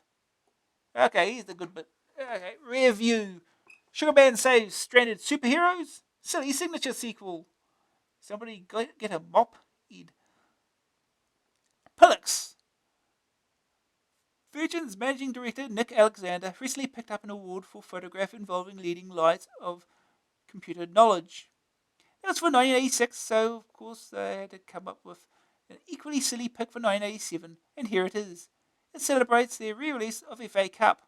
Nick Alexander, by the way, is the one in the middle with the bare belly, about to be put in the back of the net by Ian Rush. Okay. Who fools whom? Some people have the weirdest sense of humour. Witness a story that appeared in Micronet's news pages on 1st of April and stayed there for several days afterwards. Tut tut. It told of a games console Amstrad was developing around a 68,000 processor, the one used on the Atari ST and Amiga. The machine was supposedly priced at £99.95, and the code name for the project was Brentwood, and Brentwood was Cliff. It wasn't fair cricket as an April Fool, but because it's far too believable. So how about it, Mr. Sugar Sir? Yours illegibly too. One eagle-eyed reader spotted and identified the signature in last month's review and phoned to claim his non-existent prize. Well, it was worth a try anyway. We also received this little note. Sir, I would like to offer our suggestion with 100% confidence of yours allegedly, Review Issue 20. The signature belongs to Martin E. Hodges of Swiftwish Marketing Limited Electric Studio. The first time we saw the signature, we too were baffled, and even now watch with great amazement as he does it. Yours knowingly, Karen and Liz. We don't know who Karen and Liz are, but they obviously work with, used to after this maybe, Mr. Hodges. We think it's an indicator of his age, like the rings on a tree trunk. So tell us, ladies, what does he do for an encore? Here we go, here's Sugar Man. In the poker's secret underground base. Holy skit, spitless bite, man. Stop snivelling, Robin. The poker's henchmen are no match for me. But in the poker's control room, ha! It's a trap. I'm already 2,000 miles away. The whole place will self-destruct on 20 seconds. Ha! Bye! We're gonna die! Shut up, Robin. Cuff. You sickeningly ugly juvenile brat.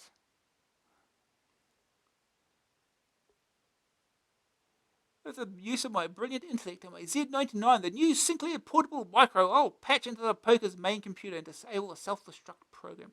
Holy suspense! Crash, almost got it. Holy save, next it's Sugar Man. Give me that, it's confiscated. There have been plenty of warnings. Snatch. No computer may be described as a Sinclair unless made and marketed by Amstrad PLC. We're gonna die, Roman. I never told you this. But I'm your real father. Pooh. Some people have no sense of responsibility. Good.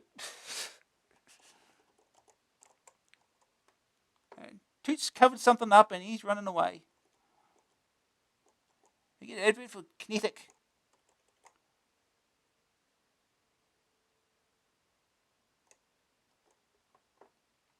Motion, the only absolute. Finding the Kinetic. Comminator? Will test every law, every skill, and every ounce of your resolve. Kinetic's mind-bending action will be available at all good computer stockers soon. Yeah, mind-bending is about right. Addictive and compelling. You just can't put your joystick down. Slap fight. Taito coin-op. From Taito Corporation comes the last word in Planet Combat. Multi-screen realistic graphics and all the coin-op features. If I say so. Spectrum 795, Commodore and Amstrad 895. Imagine Software Limited. License from Taito Corporation 986. Appropriate Amstrad Spectrum Commodore by Imagine Software. That's the end of the magazine.